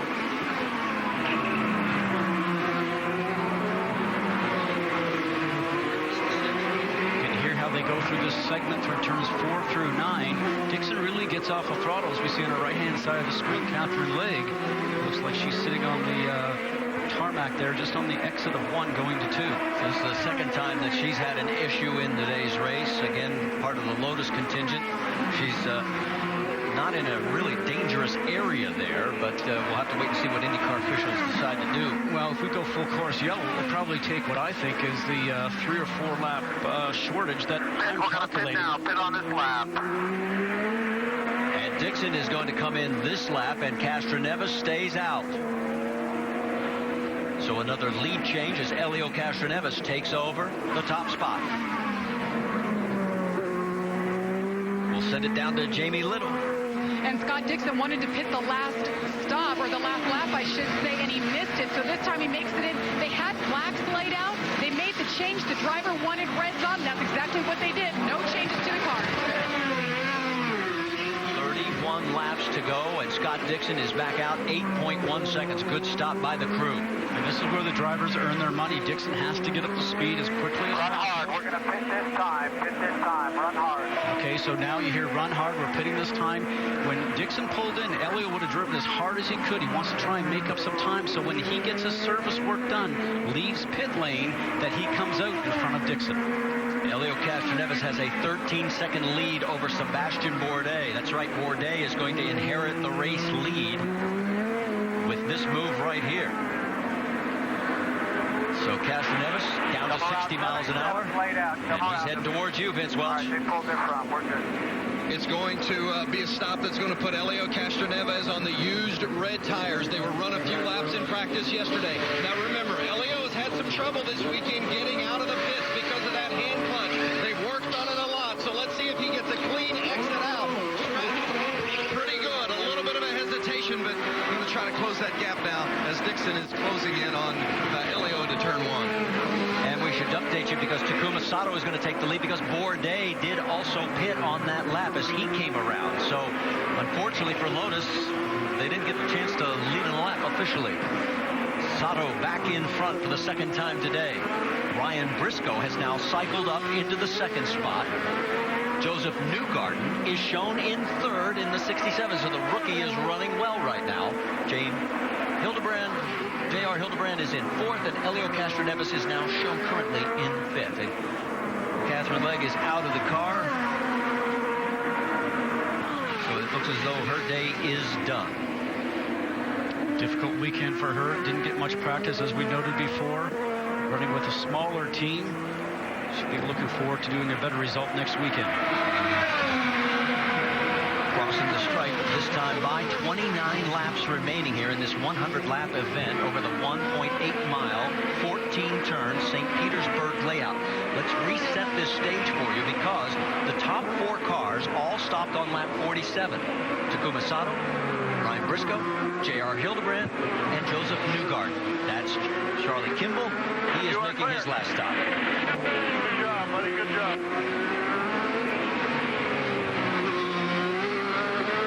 Now for Sato, he's probably going to have to pit in anywhere from 5 to 7 laps, Marty, so that will put him back and start to bring forward Castroneves. Ben Dixon. Now Sato's lead over Briscoe is 5 seconds. That gives you an idea just how long that straight is on Dan Weldon Way.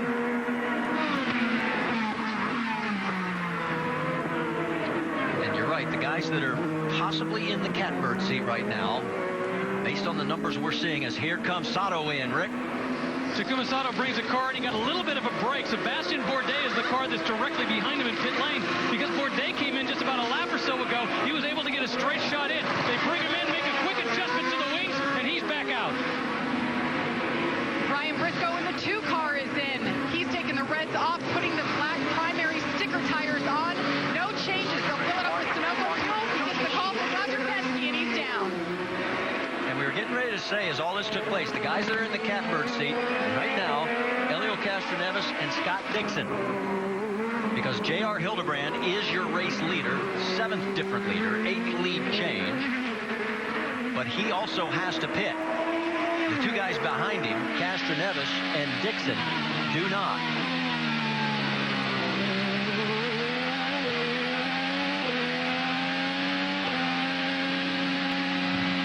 Flat-out section going through there, about 130 up to 140 before you get into this hairpin. Back on the throttle. Let's listen, go through the gears up to 160 miles an hour to turn 1.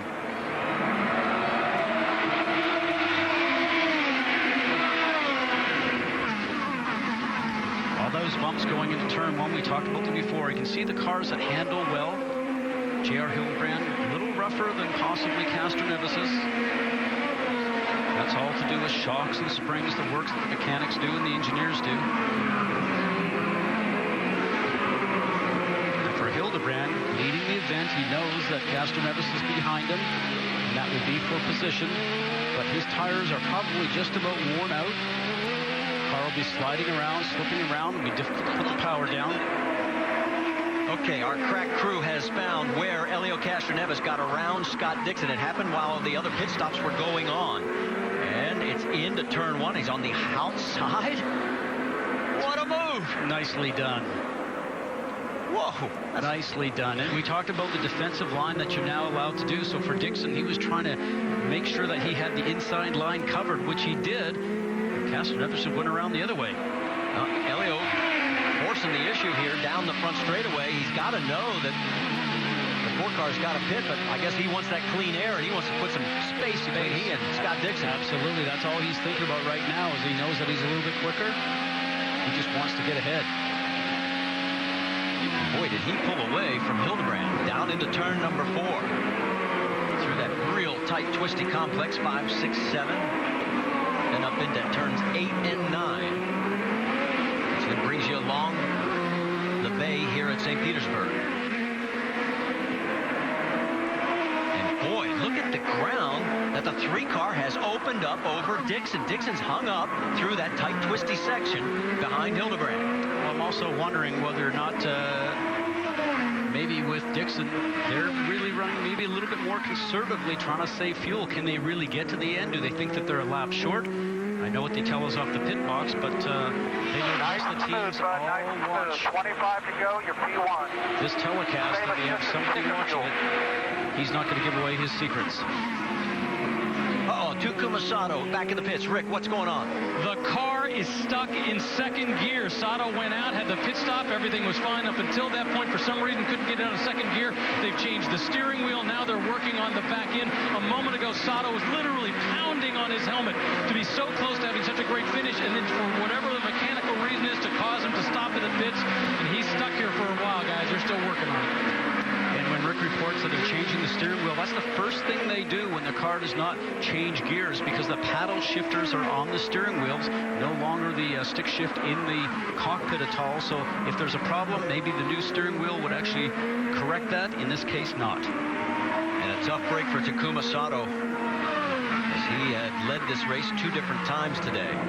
Meanwhile, with 25 laps to go, soon to be 24, Helio Castroneves leads Scott Dixon by 3 seconds here at the Honda Grand Prix of St. Petersburg. Don't go away. This is far from over yet. We're going side by side.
Coverage of the Honda Grand Prix of St. Petersburg on ABC. Brought to you by Honda, an official vehicle of the IZOD IndyCar Series. IZOD. Go to IZOD.com to see the latest in IZOD color and performance. And Verizon, official wireless partner of the IZOD IndyCar Series. Beautiful view of St. Petersburg, Florida, as the laps wind down. We have 22 to go. Let's update you. We got word Mike Conway has gearbox issues. A great run for A.J. Foyt Racing, and it looks like it's going to go for naught. Right now, he is 3 laps down. They're working on it. That's the man out front. Helio Castroneves, winless last year, finished 11th in the points, and right now, he has a 4-second lead over Scott Dixon. My compatriot to my right thinks that maybe the 9 car is holding back because he needs to save some fuel. 1 lap to go, 21. He pitted 1 lap differently than what Castroneves did, and when I'm watching the speeds right now, I mean, Helio Castroneves is running 103.5, and Dixon's running 104 flat, a half a second slower. And there's Ryan Hunter-Ray in 3rd place. Jamie Little, let's get an update. Well, Ryan Hunter-Ray, you see him in 3rd position. His crew all over him talking about fuel strategy. Terrible lap. You got to help me here. not finish unless you get it down to 2:49. That we're not going to finish. We're not going to finish. If we finish, we're P3. You have to finish. We've got to save the fuel. And they are relentless, telling him every single lap. They're telling him he's getting better. But Scott, you know better than anybody that's got to be tough. Well, and the reason for that is because he pitted 3 laps earlier than since for Castroneves, who's out in the lead right now, maybe not getting as good a fuel mileage even to run, but both in Chevrolet-powered cars, Jamie, so it's just driving style and habits of the driver on track, and that's what Kyle Moyer, his strategist, is just harping on Hunter Ray for. And then you see James Hinchcliffe right behind him there in 4th place. There he is in the 27.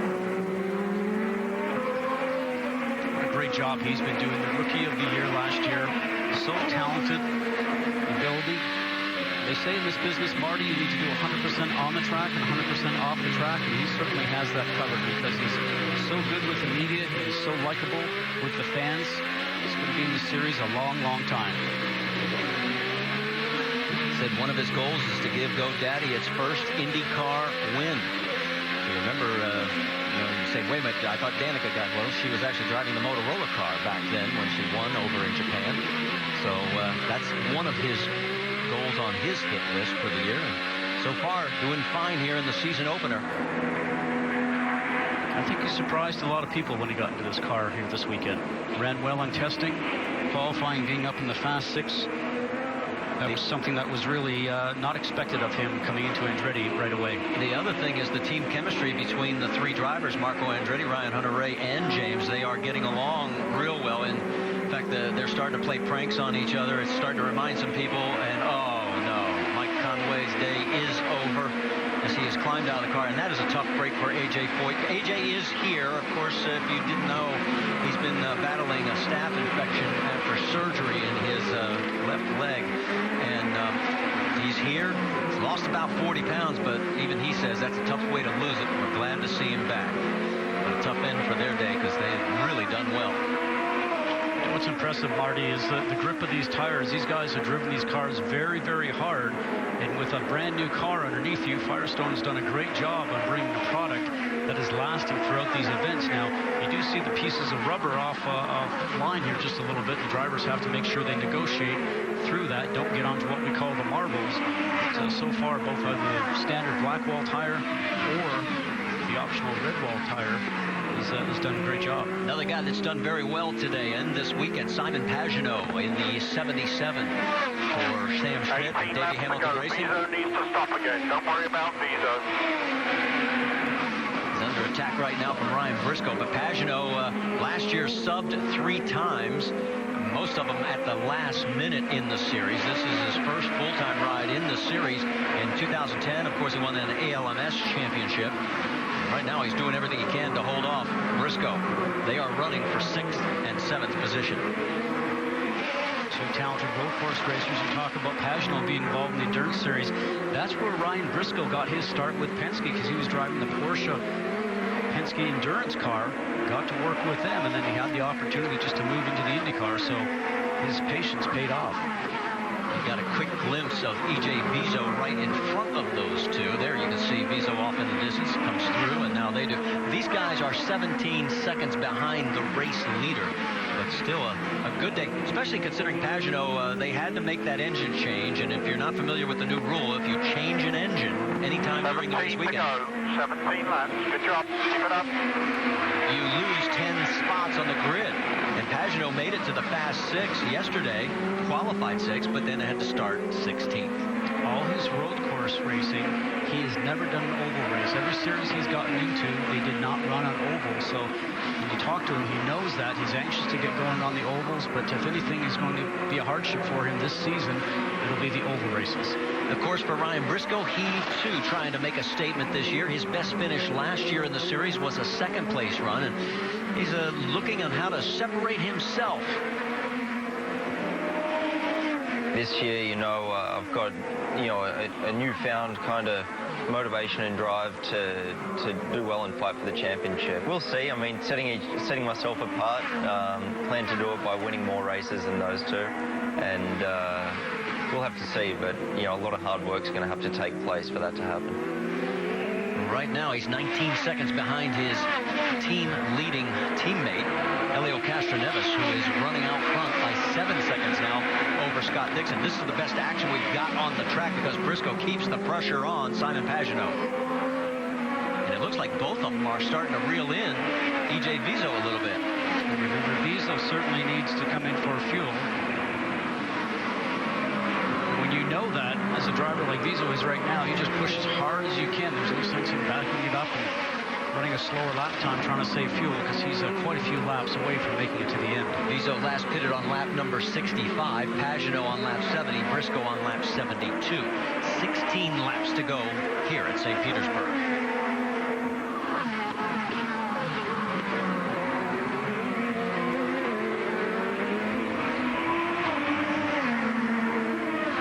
Get a look at the new colors for EJ this year as he's running the Citgo colors, and let's get an update on his situation from Rick DeBrule. Well, Scott Goodyear is definitely right. He is going to have to come in for a splash of fuel. They need about 6 extra laps. Even with about 10 or 11 laps of yellow, it still would have only gained maybe 4. They didn't come nearly close enough. The interesting story is that Jimmy Vass has been on the radio all day doing a couple things. First, coaching him through, trying to keep him calm. We know how he hasn't always stayed calm.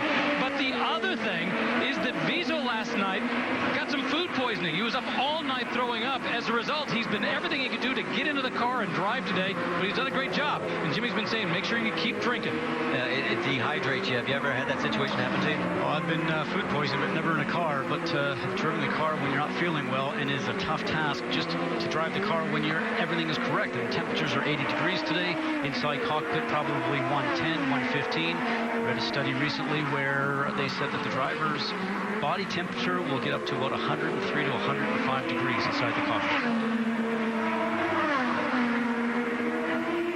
Well, there is our race leader, Helio Castroneves. He has a 7-second lead over second place, Scott Dixon. Could he become the first and only 3-time winner here at St. Petersburg? He's got 14 more circuits here to traverse to claim that. There is Dixon. By any measure, this is a major improvement after the last 4 years here, where 3 times he did not finish, and last year he finished 16th.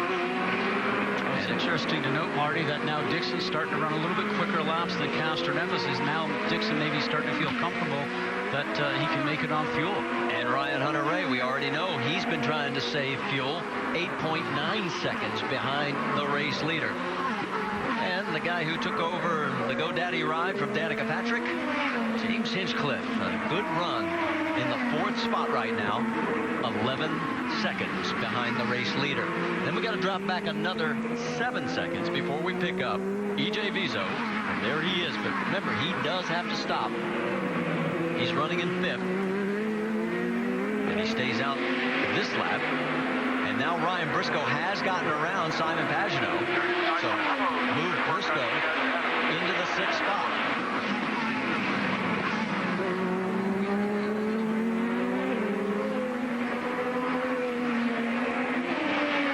And he has pulled away from Pagenaud since being able to get around him. The 12th car you saw just in the background there, Will Power, now starting to get close to Simon Pagenaud. Will Power was our pole sitter. Finds himself right now in the 8th position. Ryan Briscoe has set sail away from Pagenaud. Let's go back and show you where he was able to get around Simon. Looking to get a draft going down the straightaway. Will this happen under braking? Most likely.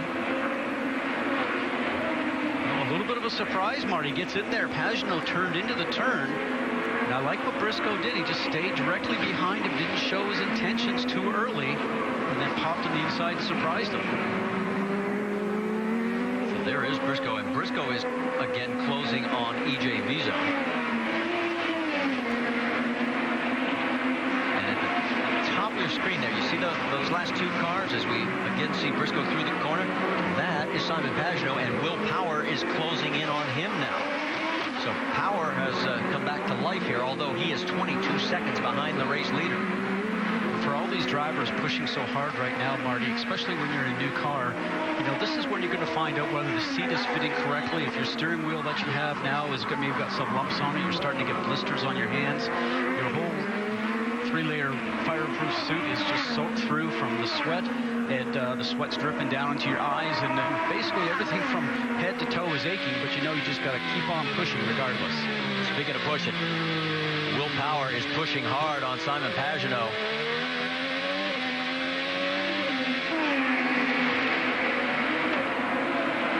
Not close enough by the looks of it this time to get it done. Pagenaud in the Honda, Chevrolet Power for Will Power. You can hear that Will is not fully committed on the throttle when he starts to come through the turn. Pagenaud making maybe a possible defensive move. Saw J.R. Hildebrand go through the screen. Here comes Dario Franchitti. He is shown in 10th place right now. And then on further back, you've got Newgarden, Kimball, and Marco Andretti in the number 26. And we understand that Marco had a bit of a moment just a moment ago.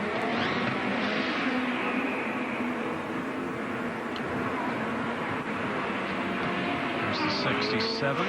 Oh, there's Marco underneath our camera angle there for a second, just a little deep into turn 4, and then is having to go over the curb on the left-hand side as Newgarden was about ready to go around him. Right behind him is Justin Wilson. Remember, Wilson had some issues on pit lane. He has been able to get back out and stay on the lead lap and has fought his way back into the position that he's in 14th. And behind him is Graham Rahal, former winner here at the track. 10 laps to go, 10 laps to go. Doing a great job, buddy. You heard 10 laps to go, and Justin Wilson's going to take the spot from Marco Andretti. Makes you wonder now who's in fuel conservation mode. Remember, points are on the line for the championship. It is the first race of the season, but everybody's concentrating on the championship also when you're inside the car right now. You don't want to run out of fuel, stop on the track, and give away some type of a finish that will pay points towards the year in total. And again, once Wilson got around Marco Andretti, he has been able to open up some ground. Let's find out if we can get the update on that 26. How about it, Jamie? Well, Marco Andretti back in 14th, he has been complaining about his car and how bad it has been handling all race, and as a result, he's getting bad fuel mileage. So finally, the team told him, go flat out, go as fast as you can, because if we don't get a caution before the end of this race, we're going to have to pit anyway. So he's just pushing it. Well, the only bad side about that is it's not really getting him away from anybody. He's pulled a little bit away from the 38 right there, but under braking, here comes Graham Rahal right back up on him. Yeah, Marco just can't get down into the braking zone. I mean, when you saw how quickly Graham Rahal climbed over him, getting into a turn there, that was remarkable. And let's update you on Rubens Barrichello, the third car in line there, the number 8 BMC machine. Started this race in the 13th position. Right now, he is running 16th.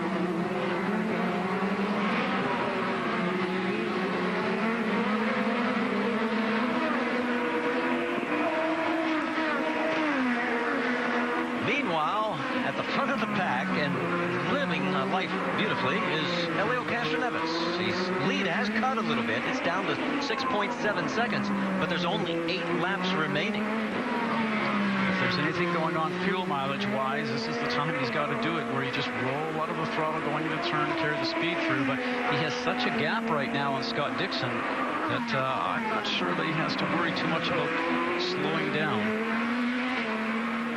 Not using all the track in this scenario. You can see you're sort of staying away from the walls when you've got this much of a lead. You're not trying to set lap records. Indeed, both those cars last time set the same lap time, both 63.7. 6.7 over 6. And we'll see what he done in terms this time. 103.9, a minute 3.9 seconds. So just 2/10 slower than the prior lap.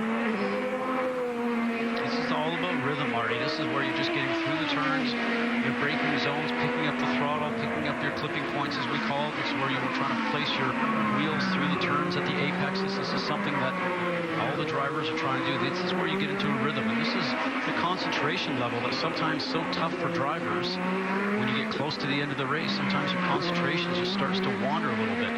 You can't have that here at St. Petersburg with as bumpy a circuit as this is, walls looming on both sides. It's a time where you need to be mentally strong. Let's get an update on the situation of the 3-car. Vince, what are you hearing down there?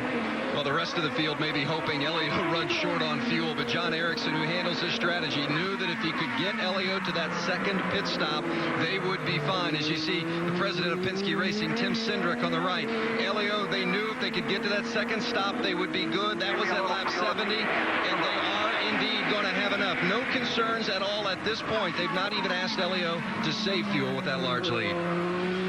6 laps remaining here on the 1.8-mile streets of St. Petersburg, Florida. And Elio Castroneves, the only man to win twice here, and he could become a 3-time winner. Here comes E.J. Vizo in. We knew he had to stop, Rick DeBrule. Yeah, it all came down to fuel strategy. Early on, they decided to go one way, and as things sometimes go, it wasn't the right way. Interesting, they're putting just the fuel. They're telling them they're going to have the guys push from the back, so it'll be an easy start, because stalls have been a concern. Getting used to that new hand clutch.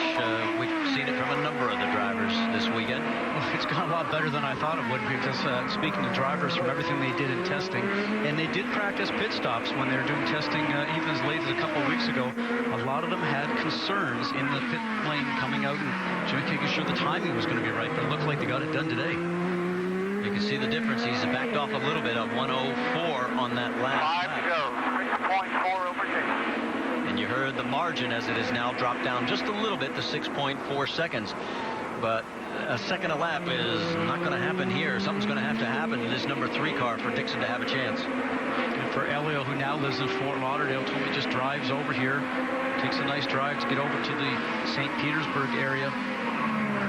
Enjoying living in Florida, loves to train, goes and runs on the beach every morning, works with his trainer every day.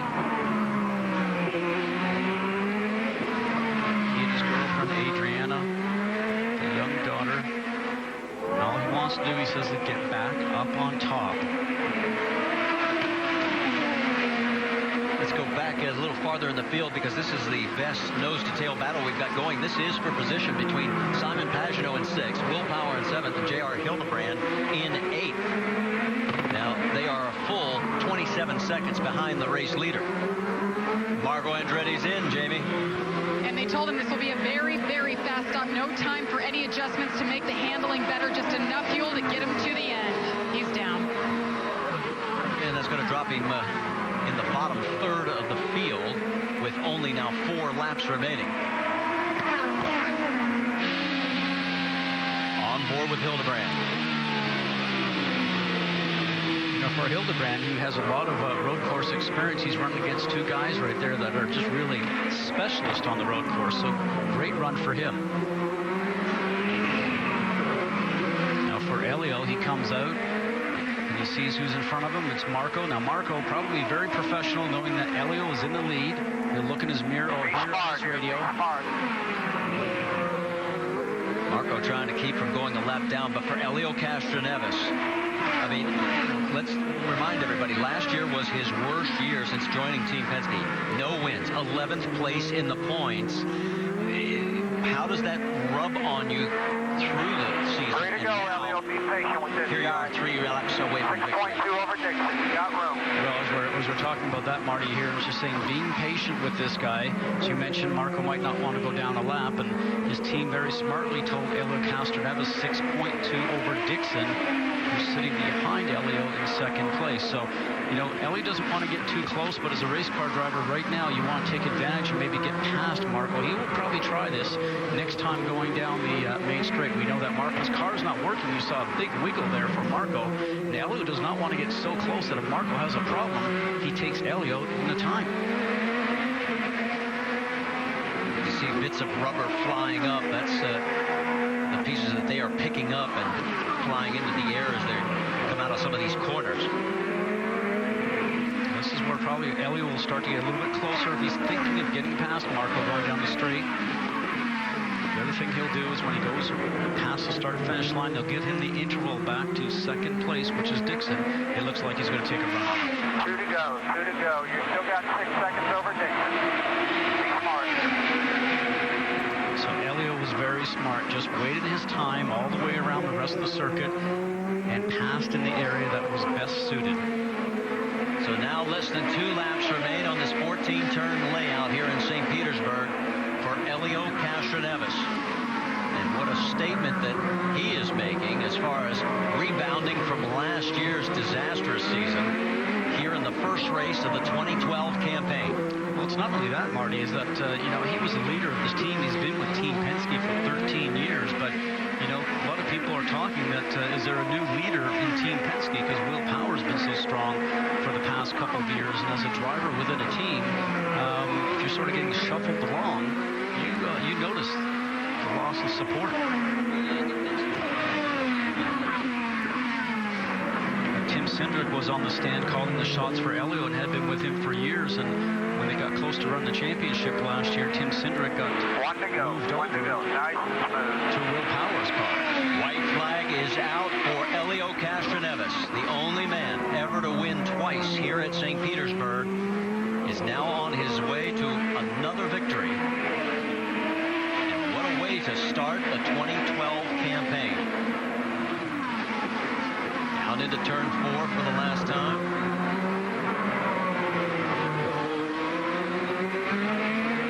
No pressure from Scott Dixon, who is 5.5 seconds behind. Oh, but the driver's feeling the pressure, Marty, because when you're in there, you're just making sure that you're staying away from the wall, doing everything correctly. You're listening to everything in the car. And into turn number 10, the last time on Dan Weldon Way. And one of the guys who knew Dan Weldon oh so well, and I'm sure he's thinking of him after he crosses the finish line. It's Elio Castroneves coming out of turn number 14, down the front straightaway, and oh, what a way to start the season. Win number 3 at St. Petersburg.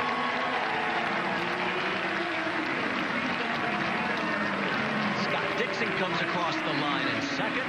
Third place to Ryan Hunter-Reay. Fourth place, a good run for James Hinchcliffe, and Brian Briscoe rounds out the top 5. For Elio, his 26th career win. He also won back here in 2006 and 2007. And let's hear from the captain. How about it, Vince? Great strategy from John Erickson, great car from the engineer Ron Rzuski, and a great drive from Elio Castroneves. Roger, how gratifying is this for that group after the struggles they had a year ago? Well, I can tell you that's a terrific run. You know, with the new Chevy engine, the new cars, and John Erickson at the wheel there, along with Elio and Rzuski. It's great. 3 good cars today. It's going to be a great season, and I want to thank our sponsors, Shell Penzo, for putting us up front, and just great to be back racing. Congratulations. And as Elio makes his way around, it was Chevrolet first with Dixon in a Honda second, then Hunter-Reay, Hinchcliffe, Briscoe, all in Chevrolets, rounding out the top 5. So 4 out of the top 5 positions going to Chevrolet. And Elio will be climbing the fence on Dan Weldon Way. A very fitting tribute to his friend Dan Weldon.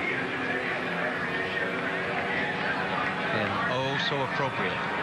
In the past, he would have always done it between turns 1 and 2. But this time, in honor of Dan Weldon, Elio, Spider-Man, salutes the crowd, and Dan Weldon.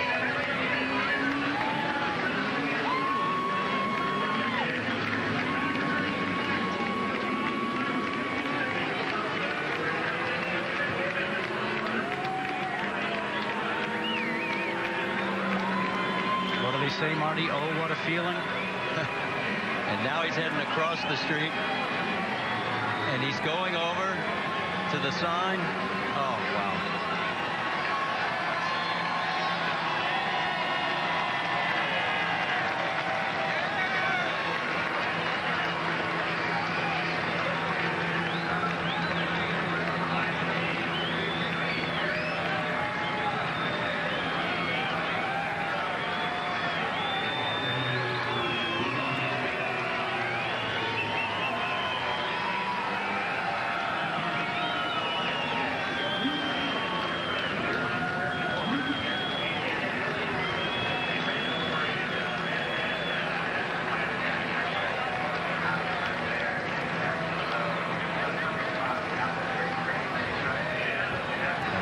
moment for everybody. And oh, so appropriate.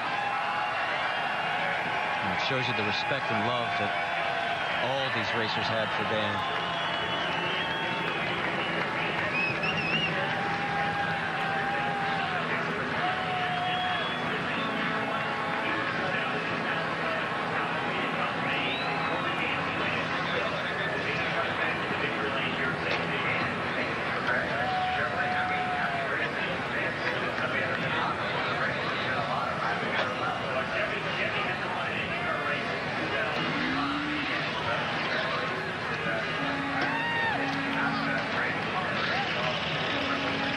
So they will refire Elio's engine, and he'll make his way towards victory lane. And for us, the victory has already been sweet, with the captain getting the win.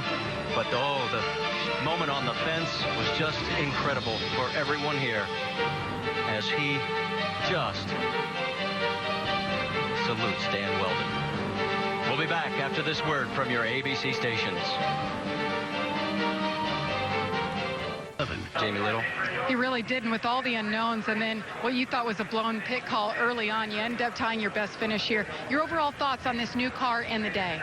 Yeah, the day was tough. You know, obviously the first race back, and after you know, Dan last season, you know, has been you know, a sad start to the year. But for us, you know, it ended up being a great race. You know, I don't think we quite had the speed, but we had great restarts. We were able to jump some people, and the strategy kind of fell into our hands. I was definitely pretty angry there for a while, and I'm sure a few people heard on the radio. So you know, all in all, great day for Team Target, and you know, hopefully, what is nice to actually finish this race. I haven't finished this race for about 3 or 4 years, so we've got some good points here. Mission accomplished. That was the goal today. Scott Dixon brings it home second. Ryan Hunter-Reay standing here, and not the way you wanted to finish that race.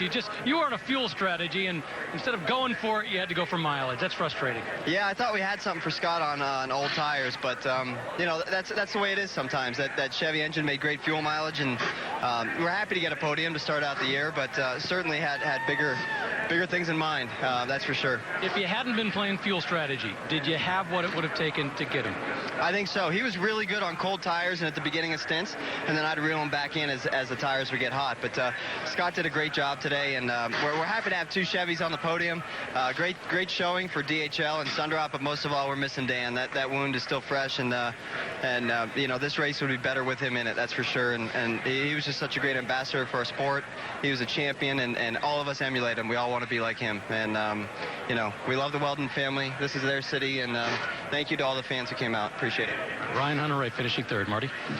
All right, thank you very much, Rick. Take a look at the results, and James Hinchcliffe, his 4th career finish at 4th. That's ties his career best. Sir Simon Pagenaud gained the 10 spots back. He was penalized after qualifying. He ends up in 6th position, and Charlie Kimball, the biggest mover, equals his best career finish from Loudon in 9th place. And there you see 11th through 20th. And we mentioned Dario Franchitti, and there are the cars that had the kind of days that they want to forget and move on down the road. Well, it looks like Elio had to get a tow in after all. They couldn't get him refired, so he makes his way towards victory lane celebration as he comes down pit road. Some thoughts from you there, Scott? Well, it's interesting to see that in the first 3, we actually have Penske and Ganassi and then Andretti. So I think we're going to have a very competitive season. All 3 of these teams seem to understand the new car and the motors.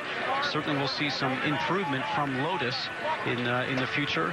Very impressive first race, Marty. So let's go to our Honda victory lane and hear from our winner.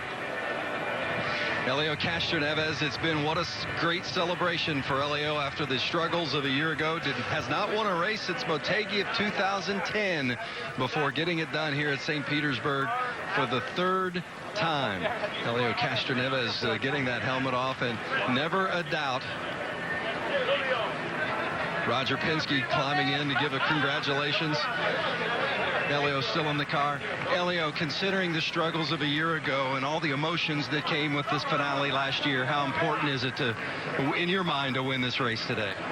This is a great effort for everyone. First of all, I want to thank the Shelby Power team. Pennzoil Ultra was awesome. Verizon, IZOD, SKF Group, and Chevy, and no question about our friend upstairs, Dan Weldon, man. Yes, certainly coming back last year was a big struggle. and I'll be here on the victory circle, my man. It's a dream come true. I just have to thank, obviously, Roger Penske, Cindric, and this time, John Erickson, man, and Ron Rosiski. I mean, those guys, and my group here, they did a hell of a job this whole entire weekend. Thanks again. Thanks a million. Thanks for all the support. I appreciate it. Elio, after the final pit stop, you came out, and then you made that outside pass on Dixon in turn one. How about that? Take us through it. Well, I tell you what, as soon as we came out, I kind of like went right in front of Dixon. I couldn't make a move because he was already making a move, and the rules you can't block this time. So he passed me. I said, you know what? Let's see what's going to happen on the straightaway. And as soon as he moved, he gave me an option to go on the outside. I made it stick and then made it turn. So it was great. It was a fair race. Great start for this group number 3. Great start for Team Penske, no question. A great move and a great win for Elio Castroneves, Marty. And you can see the relief on his face as, boy, he just, it's like a ton of bricks off your shoulders after not winning for a full season, isn't it? And not winning, and really, as I mentioned during the show, getting shuffled down through the rotation. Well, obviously, our next stop on ABC will be at the Indianapolis 500, an event that young man right there knows a bit about. He'll be going for number 4, and it'll be Sunday, May 27th at 11 a.m. Eastern Time, right here on ABC. Our telecast will be presented, as always, by GoDaddy.com. There is today's winner, Elio Castroneves, for the 3rd time here at the Honda Grand Prix of St. Petersburg. A day full of emotion, a day full of anticipation, a day full of sadness for some, and joy for many others.